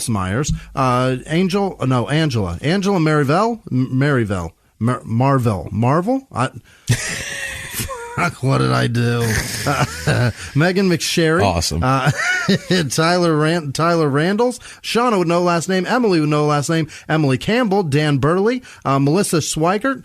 Dita Vasquez. Elijah Lamb. Tom Hawley. Haley. Happy birthday, Aaron Howerton. He actually, it was his birthday, and he donated to us for his birthday, which was very nice. Thank you. Appreciate Libby it. Gamble, Drew Shockley, Big Jeffrey, Alyssa Shudell, Matt, Miazga. I think that's an I. I think I don't know what I wrote. Dropping your book. You're a mess over here. I'm doing my best. Jesse Hartman, Gary Howard, Brendan Abels, Chelsea Morgan, Jason Fuller, Anthony Canella. He donated twice. Thanks, Anthony. Thank you. Liz Vasquez. She donated again. Travis De Arment, David Albery. I think that's a Y. I think so. Corey Weinberg, again, thank you. Ashley Vio, Eric Langenecker, Justin Miller, Nick Gurr. That was tough. Jesus. Nick, you got a fucking brutal name. Kayleen Kirsch, yes. Tracy Renninger, Thomas Smith, Lee Kuhn, Coons. No, is that a Z? Kuhn. I think it's in E. Marcy Coonsey, Katie Leonick, Callie Shinkunis, Magdalena Leonardis. No, Leonardowitz. That's it. Hey. Kristen Walker, Lisa Jensen. That's one donated twice. Abdul Jan, Mif Sadiq, that's Tabitha. Damn it. Sadiq, and then I've got to go to Tabitha. So Tabitha Lilly, Michael Ingram, Janice Hill, Robin Skelly, Mark Foster, James Acelta, Andrea Reynolds, Glenn Bryan Ely. That's a tough one. Stephen Rude, Dennis. No, it's Denise. No, that is Dennis. Dennis Ganziuk, Jamie Kirby, Allison Morris, Reva Miller, CC Clausen, Tyler Gwill, Brittany Whitehill, Haley Ellis. Damn it. Aaron Parker, James Martyr, Kim Grell, Jude Kendall, Brendan Abels, Ryan Shank. God. Bjorn Kjokuvin, Paul Ruest, of course, thanks, man. Teresa Manzo Stratman, Peter Rayner, Candace Kennedy sent some Girl Scout cookies to some people thank you. Over in the UK. Thanks for doing that. And she didn't ask for any money. She just did it because they don't get Girl Scout cookies. That's over awesome. There. And thank you to every Patreon supporter. You guys are the fucking best. Thank you, everybody. From the bottom of our fucking dead hearts, we appreciate you guys so much for everything you got. You're the reason this thing works. You really are. Thanks for everything, and thanks for buying these tickets too. Thanks for wanting to come see us. It fucking blows us away when we see shows in late October in Missouri, which we've never been to, sold out. That fucking blows us away. People from every city wanting to make sure that you have a nice time there. That's the other thing too. Yeah, that's the other thing too. Yeah, people always try to sweet. help me out with weed and shit like that. You guys are the goddamn best. You really are. We do fucking appreciate everything you do for us and everything like that, man. Well, yes, do bring that for him. Do bring weed with you. That's always fun. And and also people have asked about the meet and greets a lot at the shows, and we do our best. We're gonna do our best. There's some of these venues that there's a couple that are like 1,000 seats, right? And we can't say we're gonna meet everybody because we did that with one of those last time in Chicago. Oh boy! And we felt fucking so late. It wasn't even about us. The staff, man. The staff had been working all night, and that we made made these poor people. The security guy grabbed a chair at one point and just sat down because he just couldn't do it anymore. I mean, we can't do that to people. We just can't. So we're going to have to. We also don't want to do that to you guys. And we don't want you guys. Best. Yeah, people stood online for 2 hours, and dude. Come on. What are we? We're not the president of anything. Jesus. You don't fucking wait online for 2 hours. You're the president of this show, James. We've never cured anything. We're not the president of anything. We've done nothing important that would make you want to fucking meet us for bananas. We appreciate the shit out of it, but we can't make you stand there like that, and we can't make the staff stand there. So we're gonna have some kind of limit. A happy medium somewhere. We don't want to medium. We don't want it to. We don't want it to just limit it to the VIP people with the seats. So we're trying to figure out how to do it. And if that's in a bigger venue, maybe Jimmy will go, we're going to this bar, go over there, and maybe that'll be. I don't know, man. We'll figure it out. But we're gonna try to meet as many people as we possibly can and hang out with you guys and do all of that shit. And where could they find you if they want to hang out, Jimmy? You can find me at Whisman Sucks, WHISMAN Sucks on Twitter, Instagram, and Snapchat. And also, too, with these shows coming up and the venues, I don't know where the fuck bars are near there. If you know of a nice place near, let me know, and I'll do research. I'm not just going to Don't just send me an address and expect me to be there. No. I'll do my best. What about you? Where can they tell you where they're going to bring you weed? You can find me at Jimmy P is funny. You can do that or copy and paste my last name from the show description. And yes, you should bring weed. Yeah. I highly suggest that because I'll tell you what, if you're a strange person in a strange place, weed is less easy to find than a bar.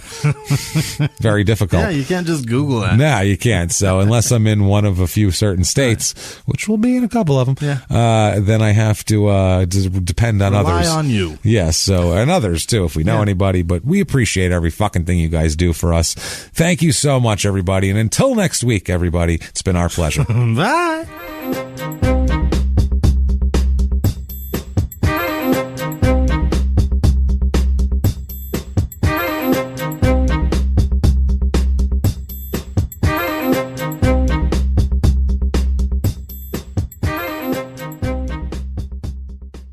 If you like Small Town Murder, you can listen early and ad-free now by joining Wondery Plus in the Wondery app or on Apple Podcasts. Prime members can listen early and ad-free on Amazon Music. Before you go, tell us about yourself by filling out a short survey at Wondery.com/survey.